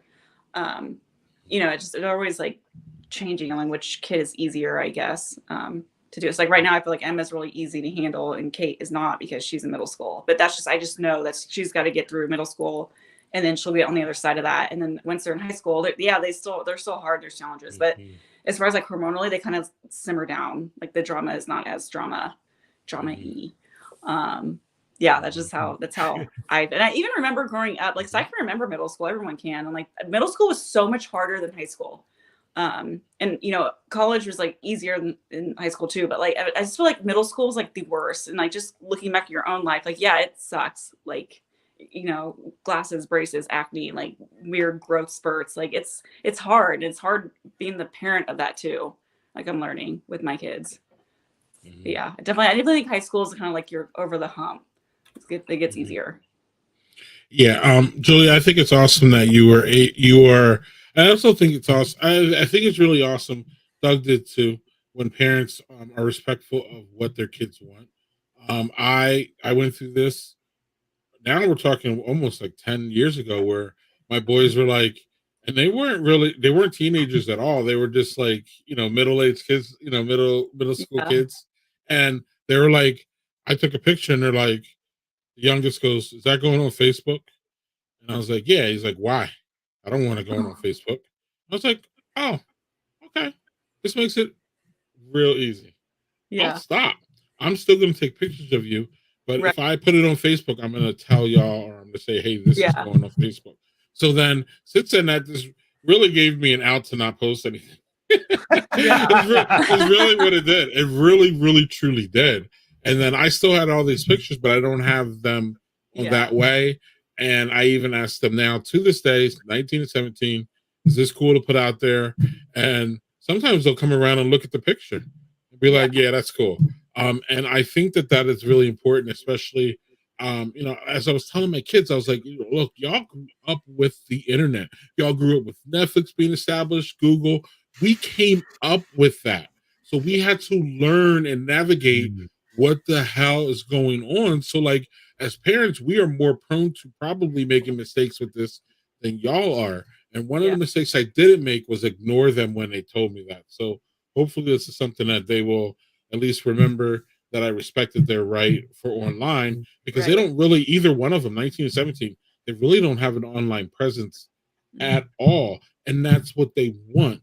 And that's, and I even say, y'all, I was like, at some point, my 19-year-old, he's a fucking adult. And I told him, you're a fucking adult. You want to be on Instagram, Twitter? And he's like, no, I'm not interested in any of that. And I think it's really, really fascinating that the younger crowd, they're more picky and choosy than we are. Like when Facebook came out, we were all running to get on it. Gmail, we were all trying to get in. Yeah. I mean, we're all, you know what I mean? Like TikTok, Doug was on there 2 seconds. Not really, but like, but you know what I'm saying? It took me a while to come around to that. Yeah, we all have this kind of FOMO with the internet, because again, we had to grow into it as it was evolving. Whereas it's already established here, and they're like, no, yes, no. They're like, Facebook's for old people. That's what my youngest said. Facebook. Well, yeah, Facebook's for old people because we have Messenger and we do a lot of our family stuff through Messenger. Right. I'm like, y'all want to get on Facebook? They're like, well, we have a Facebook page, so we have Messenger, but I ain't getting on that. I don't care about that. I don't even want to. And I'm like, wow, because we were all kind of like, in my opinion, peer pressured into it. Like, oh, Doug is on Facebook, Julie's on Facebook. Well, what the hell are y'all talking about on Facebook? So I'm gonna get on Facebook, and it's just like the whole thing. TikTok, I didn't want anything to do with it, and now I'm on it. I still don't really do much with it, but the only reason I'm on it is because Doug peer pressured me. So, so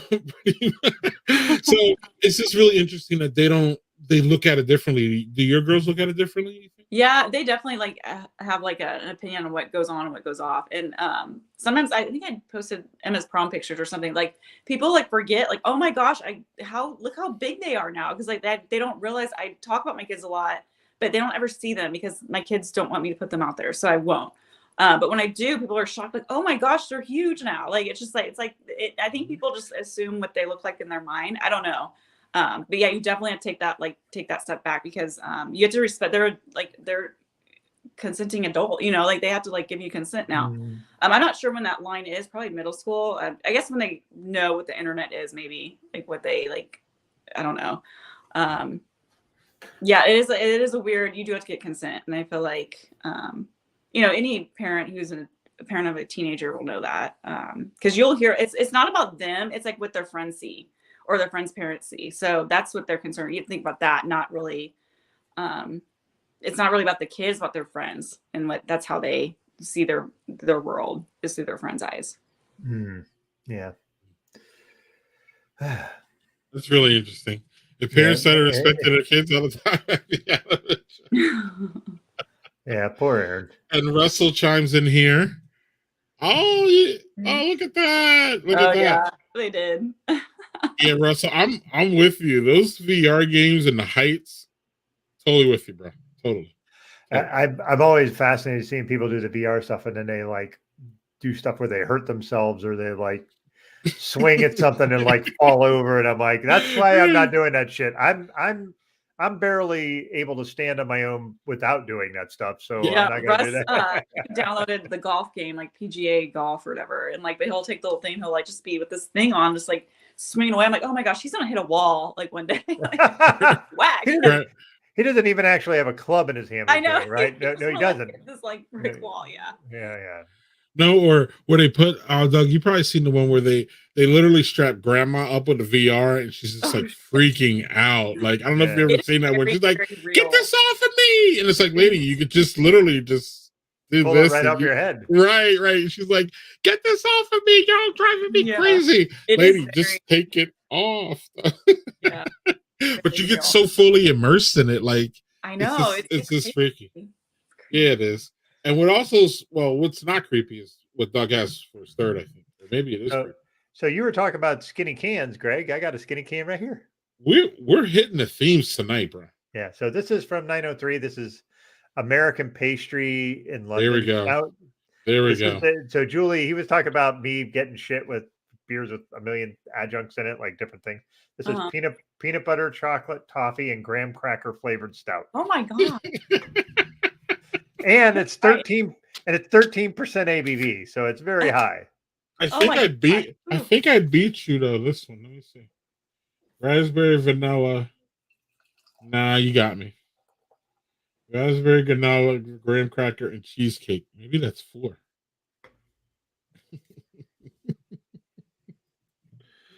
I don't like this. Doug, where's that one from? This is from 903, which is out of Texas, I believe. Okay, I'm always like curious which city. Yeah, they're out of Sherman, Texas. So they're not terribly far from you. I mean, Texas is fucking ginormous, but Yeah. I mean, like as if it was like in Connecticut, that'd be a different beast. Oh right. Right. Yeah. But so this smells like graham cracker, like and peanut butter, like both of them combined. That does sound good though. Yeah. So I just like that it's like this, like a takeoff on American Werewolf in London. I don't know if any of you have seen that. That is a classic horror movie. Great special effects for the time. So Lauren. Whew. Yeah, Lauren, you and I are the same on that. You like all the adjuncts and all that stuff. So yeah. That is What is JHG? very sweet. I mean, very sweet. If you do not like sweet beers, like you won't dig it. Like it is well, I had I remember I had like a couple of weeks ago, I had their RBG beer from and that was good, but that was also very sweet. And that's the thing, they make these giant stouts that are freaking high ABV, but they're sweet because the sugar helps make the alcohol percentage go up. So it's tasty, but like that's gonna be enough. I'm good with it. Like it's just that kind of sweet. It's like having dessert stouts or things that are pastry stouts are always that way for me. It's always like I'm gonna have the one and no more because they're just that sweet. Julie, how far our drive from Kansas City is to Denver? About 9 hours. Okay. It's straight across Kansas. So. Yep.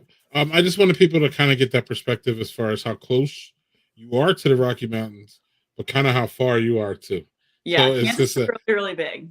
Yeah, Kansas is big, and I think what a lot of people who fly over the Midwest and the plains don't get is how, excuse my language, fucking big it is. Yeah, I have friends up that live in actually friends I stayed with when I went to Madison Square Garden. They live in Brooklyn. I'm like, I kind of make fun of them, like all your tiny states over here, like you take like an hour to get here and here and here. Right. But like over here, it's like, they're like Missouri, Kansas. It's huge. They're huge states. Right. And there's a lot of driving. There's a lot of area out there. And it's just bigger than I think people think. Once I moved to the Midwest and started traveling here, that's when I really realized it. Doug and I were talking about one of my favorite places to visit is Montana. And that is literally 24-hour drive from here. Yeah. It's just crazy how big the plains are. And I don't think people understand that. So, Julie, I think we're going to let you go soonish, but I do want to, before one of the questions I do want to ask you is, can you tell us something about Kansas City that most people don't know? Ooh, I can give you the celebrities that are from here. We have Paul Rudd, Jason Sudeikis, Heidi Gardner, Eric Stonestreet. Who else? Not Ryan Reynolds. Not Ryan Reynolds. What else? We're the city of fountains. It's really pretty here. We have, I think the only other city in the world that has more fountains than us is Rome, but we have the most working fountains in the world. So very beautiful. We also have a new airport terminal. So if you do come into Kansas City, come see that. It's really, really, really pretty. Like I think every single like place to eat in there is local. Like there's like hardly any chains in there. It's really cool. Excellent. And what, half Yeah, of them are barbecue. barbecue, right? Yeah. I was gonna say half. Well, we all know about the barbecue, but not that I don't want to talk about it, but that's Kansas City. I mean, that's when I think of Kansas City, I think of the Chiefs, and I think of the Barbecue. barbecue. Yeah. Absolutely. It is like you can ask me what my favorite barbecue is, but any Kansas Citian is going to say something different. Like I think we have like I can't remember like 200 different barbecue places like in the metro. Yeah, it's crazy, but yeah, it's good. Now I have to go have it. I feel like I don't really eat it unless I'm entertaining like visitors, which I probably should like eat it more. But yeah, it's one of those things that like it's kind of like you go to New York, you want a bagel and pizza. Yes. Go to Chicago, Yes. pizza. So like here, like they want barbecue, so that's when I get barbecue. Yeah, I should probably eat it more, but yeah, it's very, very good. Oh, jazz. So Okay, it's big jazz. yes, Really? and yeah, New Orleans is known for jazz. But Kansas City, I don't want to speak, but some people say that jazz came from Kansas City, not New Orleans, right? Yeah. Okay. Right. There. Yeah. So, Doug, it really has a controversial. It really is controversial when you start talking jazz with Kansas City people and New Orleans people, because New Orleans people are really, really strong about their jazz, and I'm not. Look, I'm not from either one, so don't kill me in the comments, y'all, because I don't know. So you can kill Julie if you want, but not me, because Julie's a messenger for Kansas City. Okay, and you can find Julie everywhere on social media. Her tags there, but no, don't flame Julie. But no, Julie, though there is that. I don't know if you want to speak to it, and Russell brought it up, but was jazz founded in Kansas City, or it has a big background in Kansas City? I think it was founded here. I can't speak to that. I will say there is a long history here with jazz in Kansas City. Yeah, so I think you'll find when you go to downtown, there's like jazz places all over, or to any like even like around here, there's just musicians just know these bands know jazz, and it's just you just listen to jazz. That's all you listen to. It's cool. Yeah. Jazz pairs with life. That's what I like to say, Doug. Yeah. So after Kansas City, Julie, do you have a favorite other city to visit? Let's see. I took my girls to Chicago. I love Chicago. Actually, and you said like how close we are or how far we are. Kansas City is very close, like an 8-hour drive to Chicago, 8-hour drive to Nashville, 8 hours to Dallas. Like we're very like centrally located, which I do like because you go to either coast like barely like within 2.5, 3 hours. Love Chicago. I also love New York. I've been there a lot recently, I feel like. And I've just like the more I go there, I'm like the more I'm getting used to like using the trains and using like figuring out like how to like navigate this city. I love urban cities, obviously, like Kansas City, Chicago, New York. Yeah, those are like my top 3, I think. That's cool. Doug would probably like you to visit upstate New York. That's where he's from.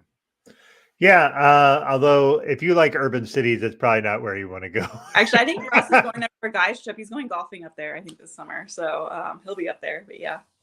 Hey man, I know a lot of stuff in upstate New York, so that's why I can point them in the right direction. That's for sure. Yeah.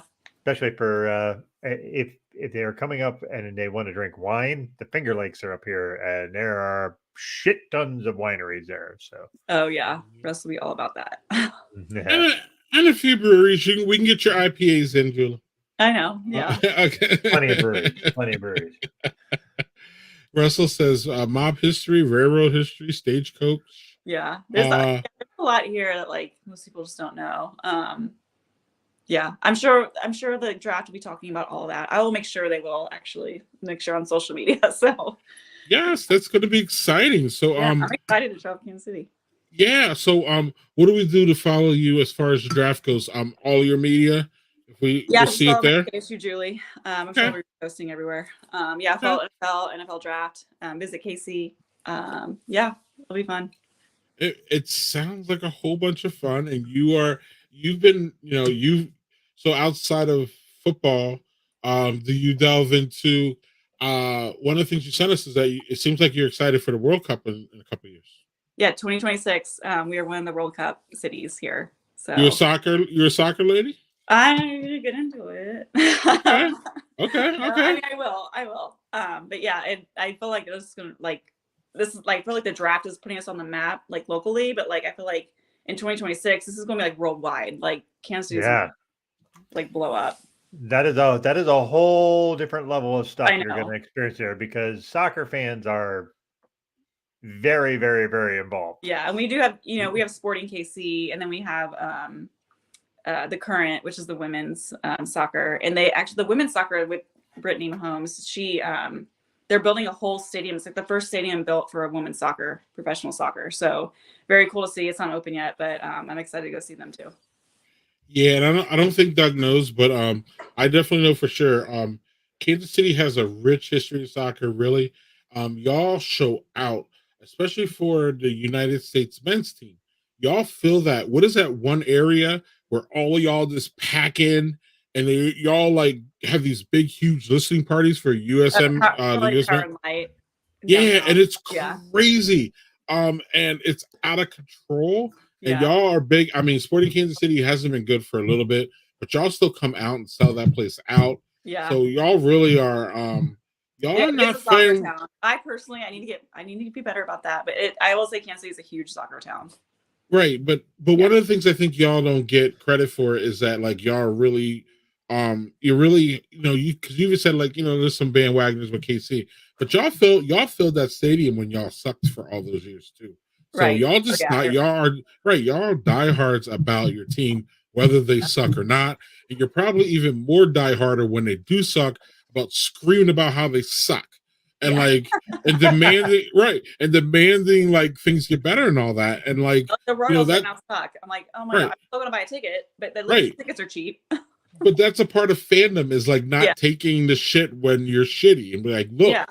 we're here, we buy these tickets, we're Yeah. fans, we love the town, we love the city, so y'all need to get your shit together. Let's go. Yeah, I think that speaks to some of the Midwest too. I feel like everyone's very diehard wherever you're at. And it's New York, you could pick like 6 teams, like whoever's doing the best, you can like be a fan, because you're so close to all those. But like here, it's like there's big, I don't know, like Denver, Kansas City, like Houston. Like there's very like big like teams here, and you all kind of like stick to it just because we're so massive in size. We just kind of like go to that city. And no one ever wants to lose to the Broncos. Trust me on that. I know. So right, and y'all don't, so it's fine. I know. And what also is fine is this.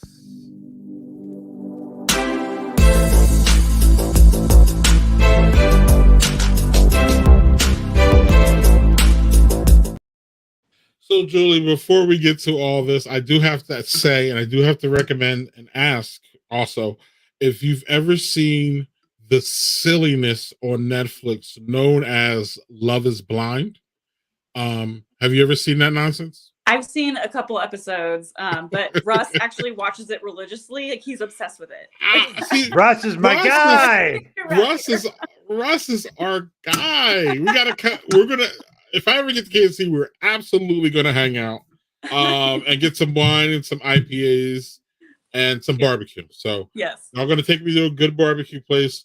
We're gonna sit there and bullshit. But the fact that he is a Love is Blind, Doug and I are. Oh my gosh. I'm 2 seasons behind, but Doug is up and caught up. And I heard the last season was a hot mess, Doug. I keep hearing things about it. You need to shut up and not say anything. But Love is Blind is just a mess, and it's a fun popcorn. Yeah, it's a fun sloppy mess. I need to get on it. But Julie, that's one of those shows that if I ask Doug, like I will be up until the crack, the sun will be coming up, and I will be like binging it because like once I start it, I cannot put it down. Oh my God. It's just like a train wreck. When you know a train wreck's coming, you're just like, all right, I'm gathering all my shit. Right. Excuse my language. Fuck these kids. I don't even care if they eat. I need to see Love is Blind. They can just look at this point. They're 17 and 18. Go cook your own damn food. Y'all better cooks than me. I tell them everything I know, and they are better than me at cooking. So y'all go and cook, and I'm gonna watch Love is Blind. Like I will seriously ignore them. Might be borderline child abuse. It's fine because Love is Blind is on, and that's it. And I feel like Russ wants to talk about it. I'm like, I don't know what to talk to you about. He's like, oh my gosh, I just need to watch it. I'm like, I need to watch it for him just so I know. Russ, you're not helping because now I'm gonna go on like a 48-hour binge. Look at that. It's a disaster. That's what I need to look at that. Russ, man, you're a fan. You're a friend of the show. You never appeared. You're already a friend of the show. Thanks, Julie. Thanks for introducing us to Rush. Oh my god, this is a Rush That's, show. that's great, right? Now it's the Rush show. He was hanging out incognito until we figured out who he was. Now we've exposed all of y'all. What a good time. What a good time. That's good shit. Right. Greg needs to make a show called Cooking and Cussing. Yeah. Fuck them kids. I'm watching my damn Love is Blind. Anyway, let's do ladies first, Doug. So, Julie, what are you watching that's interesting that you would like to talk about? Or do you and Rush a little late? You and Rush watch Lotus. shows together? You and Rush watch shows together? I'm sorry, there's another layer question. Sorry. No, because his schedule changes, but he works for a little time, worked overnight, so it was a little bit hard. So no, we don't. But okay. And we don't live together, so it's just I don't know. We don't do that. But no, I did get him onto White Lotus. Like I think he binged it in one night. Tell us White Lotus. Where do we find it's that? It's on HBO. Okay. It's with. So I started watching it with actually my kids, and I'm like, oh, this probably shouldn't be like appropriate. Whatever. They're old enough. Trust me, they've heard all the stuff. You're fine. I know. I'm like, it's kind of cringy, but Jennifer Coolidge is on White Lotus, and I told the girls, I'm like, this is the original MILF, because they'll call women MILF. They're like, oh, mom, you're a MILF. I'm like, do you know where that term came from? They're like, no, what? I'm like, it's from my generation. It's from American Pie. Like, this is the original MILF. And so I told them they show them close to like American Pie. Like, yeah. So it's that is White Lotus is great. It's I believe they call it an anthology. So it's like different. Every season's a different like cast, except for actually Jennifer Coolidge comes up her. But yeah. So it's really good. Ooh, I just want to watch it again. I'm kind of like sad. I'm like, I get jealous of people who start it. I'm like, I'm so jealous you get to like watch it like new again, for the first time. How many seasons of it? 3 so far. Or is it 3? I think it's 3. Oh, I've just seen 2. One of my favorite actors is right there, Michael Imperioli. Which one's that? He's down here. He was a sex addict guy. Oh, okay, yeah, he's the second lowest guy right there. Mm-hmm. I know him as Christopher from The Sopranos. What's going on?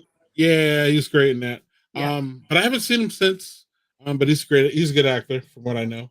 And anything else? I love You. So I read the book first, watched the first season, and I'm on the second season. So I'm still like kind of into that. I'm kind of late on like shows, but I know I get there. You is on what? Netflix. Okay, cool. Which I'm still bumming off my ex's like Netflix account. So, although I think Netflix is going to end that pretty soon. Oh, I was going to say, what's up, Doug? I was going to say, well, then you could also claim it's your kids using Netflix. I know that's true, but I feel like Netflix is like picking up on that. So there's certain things I'm still kind of bumming off, and that's one of them. But yeah, I watch You. What's the synopsis, real quick, on You? Oh gosh, he's basically a stalker killer, but it's all about social media. He stalks him on social media, and then I'm only on the second season, so yeah, he's a killer. But yeah, it's very interesting. You is a book. Yeah, I read the book first. I'm one of those. The book's so much better. But You is pretty similar to the book. I will say that's one of the shows I will say you can watch the show and get the book right there. It's very similar. Okay. And Russell binge. Wow. Yeah, he binged that when I told him to watch it. He bums off my HBO, so it goes like both ways. Okay. Don't say that out loud, but luckily no one watches this. HBO doesn't care. Right. On top of that, they don't care. Right. They ain't gonna be watching this. So Doug, thanks Julie for those. That's cool. Doug, what's going on? So what I'm watching is this thing called Extrapolations on HBO or Apple TV. Excuse me. Yep. Yeah, so it is chock full of awesome actors. You see Meryl Streep's in there, Ed Norton Jr., the guy who played Jon Snow, Sienna Miller. There's a bunch of other great actors that are involved too. It is basically a view of climate change starting in 1 year, and I can't remember the actual year it starts, and then it ends in 2070. So it's like in different increments between how climate change affects the planet. And it is Fan-fucking-tastic. Jon Snow plays an Elon Musk guy that's actually smart. So it's nice to see that. It's really, really, really, really good. I'm 2 episodes in. I wish I would have gotten more in, but as this week has proven, they're gonna kind of this week has just not been great for me to try to find time to do shit, and also not great for me saving money after all my car troubles. So, yeah, I would recommend it if you have Apple Plus. It's one of the cheaper streaming services, like $8 a month. Yeah. So Enjoy it while it lasts. Enjoy it while it lasts. Yeah, and also if you can get in there, also watch Severance. Severance was one of the best shows I've seen in the past like 3 years. Awesome. Julie, before you go, can you give us what are your top streaming sites? Do you have any favorites? I would say HBO, Netflix, Apple. I will say Ted Lasso. I mean, Jason Sudeikis is from Overland Park, so Kansas City. Yeah, those are my top. I've never heard anybody say, "Fuck Ted Lasso, I don't like that shit." Everybody says right? that it's great. Everybody says that it's great. So, and you will see little he'll put little Easter eggs of Kansas City in there, like the barbecue he mentions, and I can't remember. He wears the shirts from the barbecue all the time. If you watch it, Kansas Cityans know, but he'll drop little hints about Kansas City in it, which I love. So he's like Jason from the block. He doesn't forget where he's from. Yeah, same thing. I mean, I know. Right, it's just, it's in their blood. Yeah. Don't be fooled by the rocks that he's got. It's fine. Right, but Jenny left the block and never went back. No, that was a nonsense song. But anyway, right. I hear that she's never going back, but we're not gonna. I'm not. But I heard drinking's good too. Someone said drinking. Drinking, yep, and we agree on Severance. And the reason I say that, Doug, is I think Apple got into this this streaming thing late. Once they get a big library, kind of like Netflix and Disney, they're gonna charge more. It's fine. It's coming down the road. So y'all need to get in now. Yeah. Well, and there's a whole bunch of really good stuff still going on there. And then when they build their library, because it's Apple and they could literally probably buy Netflix with cash if they wanted to. So that it's definitely gonna just get bigger. So I only got it because I watch MLS and MLS packages over there. So then we decided, because we were waiting to get Apple, because again I'm still backed up on. I haven't seen Love Is Blind. Oh, and I still haven't seen The Circle, Doug. Does Russ like The Circle? Does Russ like The Circle, Julie? I don't know. I haven't heard him talk about that one. Oh, The Circle is The Circle.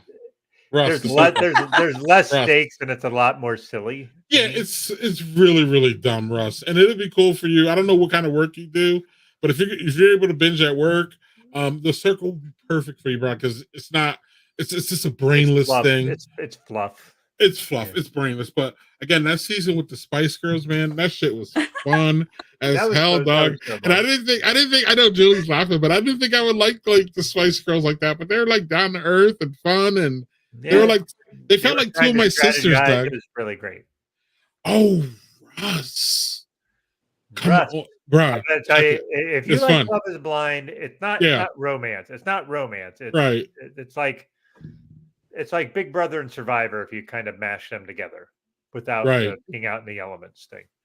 Right. The long story short, Russ, is and Julie, you might like it too. I don't know if you're familiar with it, but they're all unanimous, and you can make up any kind of profile, and then you just they don't know who really is behind the profile. So there's some catfish. Oh, interesting. And then they just rank each other, and then they just they rank each other on who they think is real, basically, kind of. Mm-hmm. Or you know what I mean? They're trying to get rid of the catfish, and it's just really, really fun. It's dumb, but it's fun. Sometimes you just need dumb things. Sometimes you need the serious, like Severance. And one of my favorites was Ozark.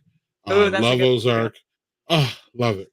And all different, sometimes you got serious ones, and sometimes you just need I just need to turn this on and just laugh. And that's where Love Is Blind for me and The Circle. But I'm still backed up on both of them. And Doug's all caught up.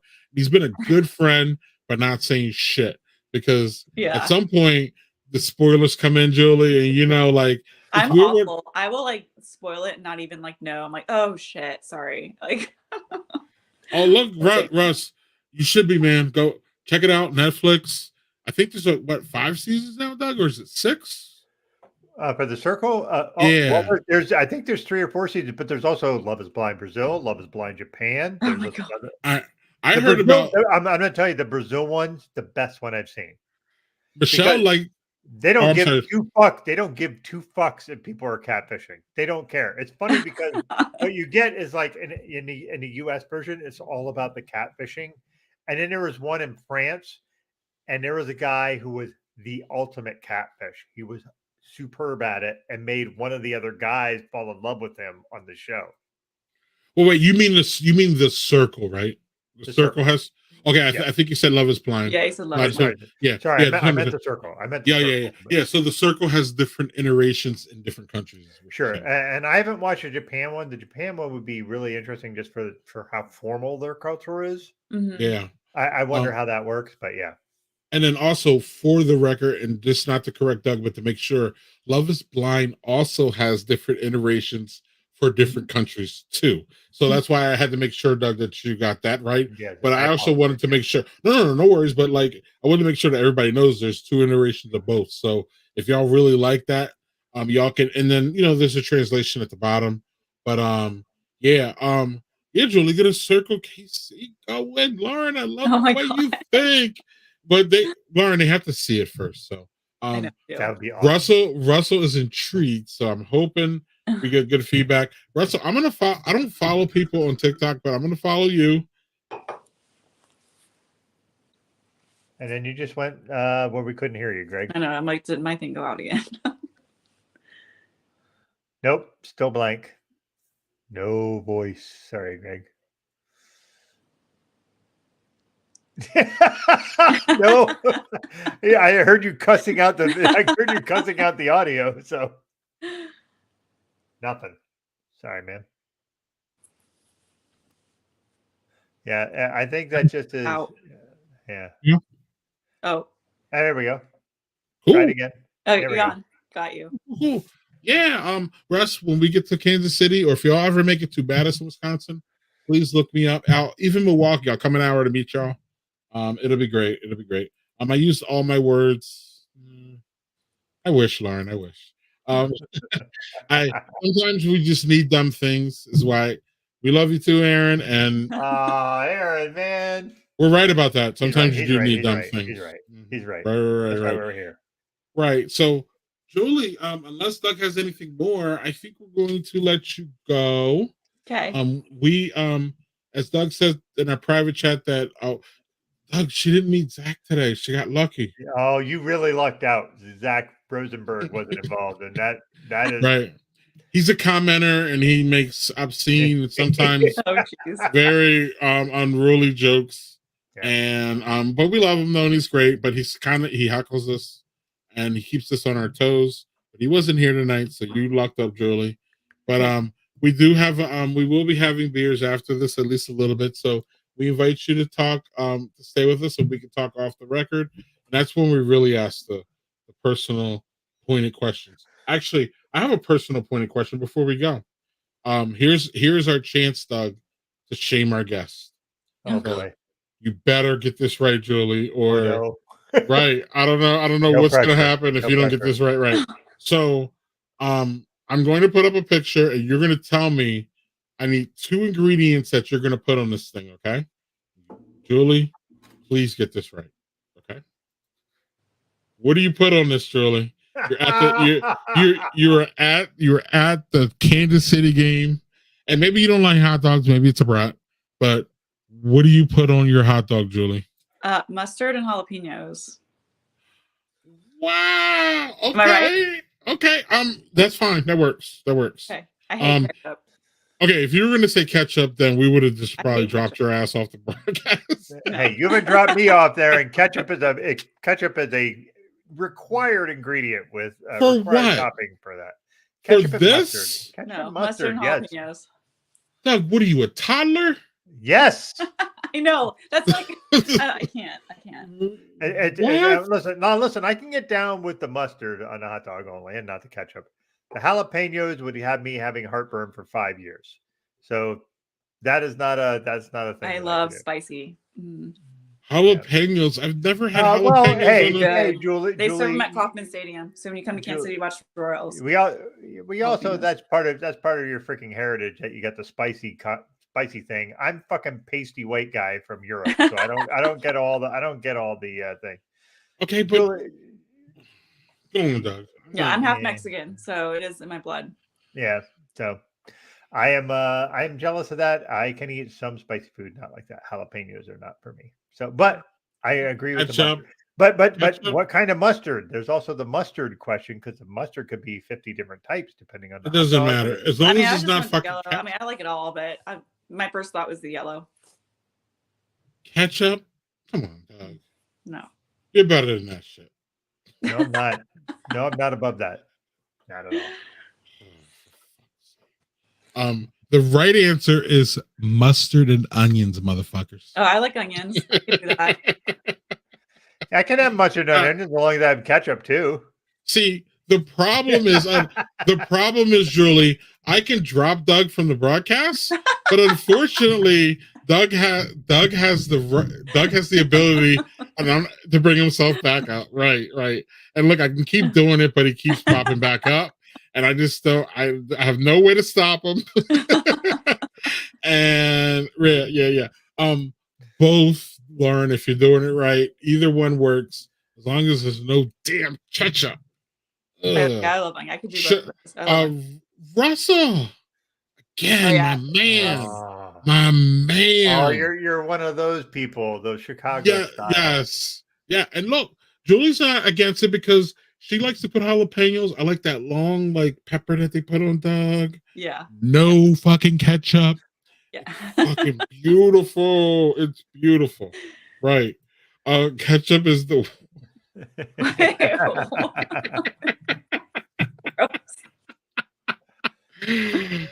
Doug, thumbs up. Why, Aaron? Why?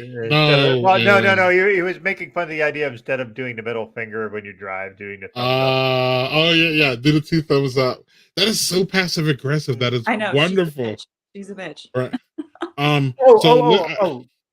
right, Russell. I know where Doug's gonna go with this. I know where Doug's. No, you don't. No, you don't. Oh, okay, cool. I thought you were gonna. Before we let Julie go, passive aggressive emojis. Have you run into it? Have you run into this with your kids where if I do a thumbs up on something, I'm saying I'm an old guy. I think that's cool, awesome. And then I get that. Why are you doing that? And I'm like, oh yeah, it's a thumbs up. Yeah, I'm agreeing with you. It's rude to do that. It's rude to do the thumbs up. What? Like, okay, bruh. I'm like, okay, stop calling me bruh. Wait, so your girls good. believe this too? The thumbs up is not. That's why she said, like, don't give middle finger, give a thumbs up. I'm like, oh my God. So that works with Doug, it works with emojis too. Oh, you! Yeah. I've got. Wow. Do not give a teenager a thumbs up unless you're giving them the finger. And guess what I do now? I do thumbs up on every fucking thing, motherfuckers. Do it when you're driving. Yeah. No, not when I'm driving. But I'm saying I will do it if you're going to text me. I'm going to be like, thumbs up. I thought thumbs up was positive and affirmative and affirmate. What is it, Doug? Come on, you're a man with words.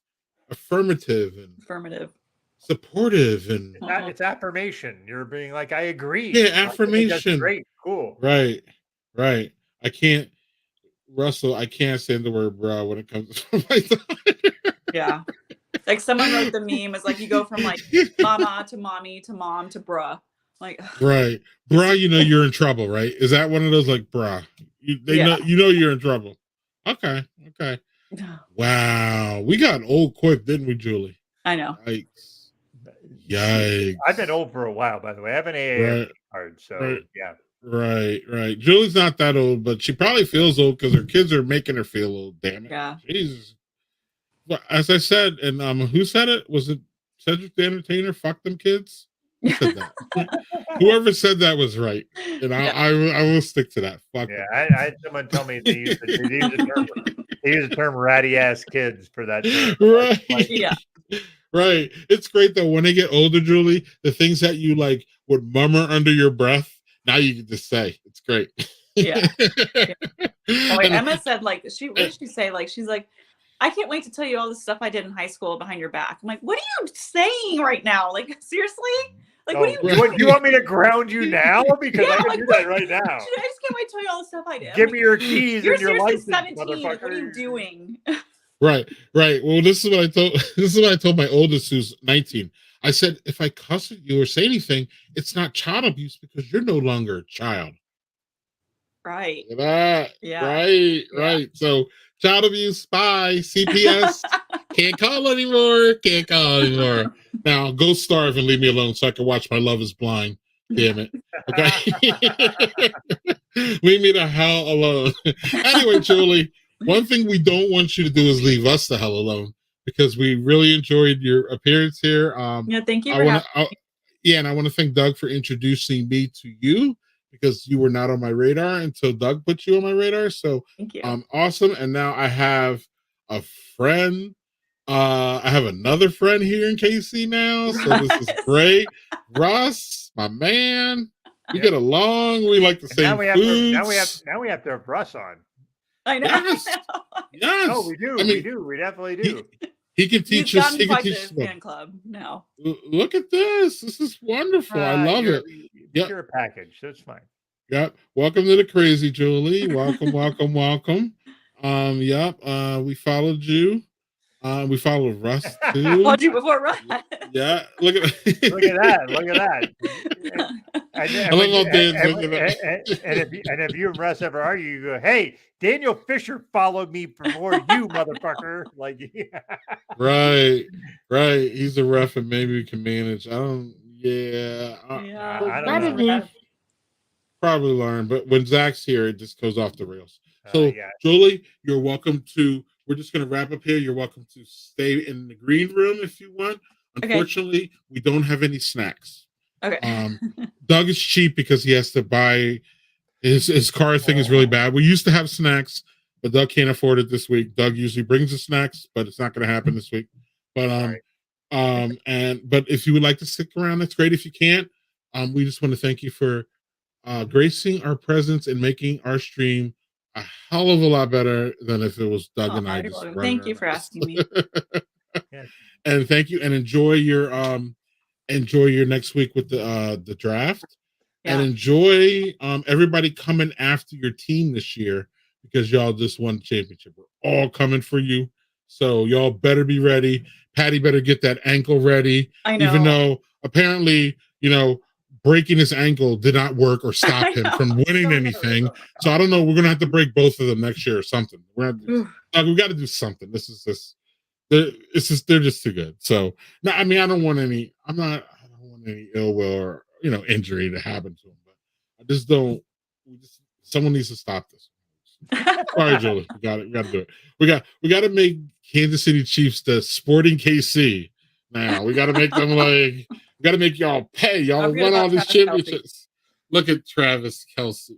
Look at this guy. Those freaking glasses. Holy shit, man. He's so cute. That is great. Sorry, JHG. Yeah. Again, we only the VIPs get the snacks. So. I'm not even VIP. Right. Well, we try, but Doug is this cash trap. Hey, I have teens and car troubles, so it's like not money. It's okay. Yeah. Oh, look at this. Aww. He's cute. Hey, Jimmy, to remind you, last week I told you and our guest that my wife was my greatest love story of my life. So we get sappy on here, and it's fine. I know. We do get sappy, and again, Russell, man, and you're part of the crowd. We feel you, buddy. We feel you. Welcome to the fold. Right? Is Russell a Kansas City Chiefs fan too? Oh yeah, he better be. I mean, he better be. Oh, he doesn't have a choice. Yes. So he doesn't have a choice. Okay. All right, Julie, we'll let you go. Okay. We're having too much fun, but at some point we can't hold you all night. So, it's okay. Even though we're gonna try. Yeah. I gotta watch Love Is Blind now. So. Right. And the circle too. You gotta get. And the circle. Yes. Russell, take care of that Love Is Blind one, right? For sure. But anyway, Julie, Doug, one last thing. We gotta let her go. No, We'll be man, here all Julie, night. thank you for being here. Thank you for like I said, I think we've been Facebook friends for like 6 or 7 years. It's been a long Yeah, time. a long time. And thank you for joining us. I'm glad you're able to jump on with us. I'm glad you brought Russ with it. And I hope the Julie's rest is John. yeah, You know what I meant, JHG. yeah, Damn it. don't get all weird, JHG. All right, Julie. All right, Thank Julie. you. Thank you. And take you're care of welcome. yourself. Like I said, hopefully we see an agreement. If we don't, take care of yourself. Okay. All right. Doug, thank you. Another great guest. Mm-hmm. It Julie's was awesome. fun. Yes, absolutely. And we got a potential referee joining us for a show if we can get him on the show, because that would be great. I know. And I That's really never need happened. yes, and Kansas City's actually been on my radar. Nigel's there. My friend John used to live there. So Kansas City's on my radar, and it's even more now. So yeah. So Doug, I think we have to do this so we can get the hell out of here. We should have did it with Julie, but she's not there. She's still in the green room for the record. Yeah, She's not there anymore. So she might need to use the facility. Yeah. We'll just do this. Normally we should do this for her, but we'll just do this with us. You don't mind, I'll go first. All right, man. We got, I don't know what I liked here more. They were all good. This crispy, nice lager went down so good with Drecker. Drecker, y'all, fantastic Midwest brewery for Minneapolis. This Three Floyds was so nice. This zombie ice. I still have some of it. Now a lot of it. Yeah. Well, yeah. But I mean, this is a big can though. So this is true. That's fair. This is what a two. It's basically almost a 2-serving can. So I did one. That's cool. And then last and certainly not least was this one that I know that you would like, which is raspberry vanilla cheesecake. It has all that. It has raspberry, very heavy vanilla, but not too sweet. I thought it was going to be sweet like the one that you had. Not sweet at all. Well done. Microphone, Chicago. Seek them out if you can, bruh. I shouldn't say bruhs, right? Bruh. I shouldn't say bruh. No, I shouldn't say bruh. Wow, look. Man, Russ, please come on. We will have you. So, Appalachian. Russ, Doug will send you the same calendar link. Oh, actually, Julie has a calendar link. So ask the lady for the calendar link. And all you have to do is go in there and make your own schedule. It shows our Fridays open. So you can pick any Friday you want out of there. So go right ahead and do that. Just ask the lady for the link and she'll send it to you. And that'll make that real simple, actually. Yeah. What's up, Doug? Yeah. So man, like you, I had all good beers. Even the sweet one? Even the sweet one. Because that was it's ad advertised. You know what I mean? It's one of those things where it's like this is what you expect from it, and it gives you all that. So I'm gonna say actually the Alpha Clause was again, this is not a bad thing. All the beers I have are good. This was good, but it wasn't as good as the other two. So I'm gonna say that the Saison, which was from Ithaca Brewing, which, like I said, most of their beers I'm not a big fan of. This was really good. A good solid Saison, like hits all the notes. Okay. And this was, like I said, everything. It's just like by a nose for each. Me too. This was good.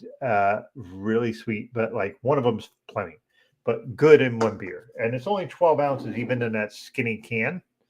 So this was only 12 ounces. So, yeah. So that was it for me. Great. Doug, little inside ball, y'all. We don't have a guest scheduled for next week yet. The last time I checked. So, really? Shit. Yeah, no, but it's fine because we got it. We're good. We've done this so many times. So no guests next week yet. But we'll figure that out and we'll get back to y'all. But I do have the Badger Beer Hour. If y'all want to, we missed last month. But Badger Beer Happy Hour is going to be happening on Twitter. Elon is being really active about blowing that place up, so it's fine. Because once Spottable gets back on, we're going to be moving all my spaces to Spottable, and I will still be on Twitter, but I'll become a shell of myself like I am on Facebook. where I don't post and I barely go in there.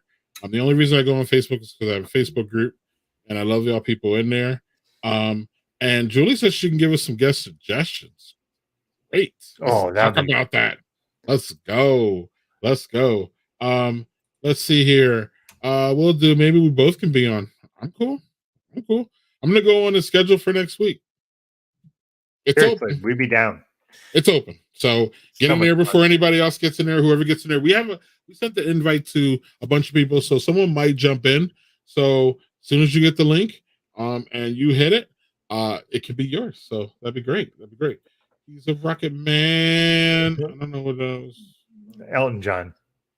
I know, but why is he saying that? We said something and he said that. I don't know. I closed the chat thing, so I missed that bit. So. Oh, okay, cool. But sorry. Elton John is the Rocket Man. Yes, he is. He was also part of the Rock. Do you remember that when Nicolas Cage told Tony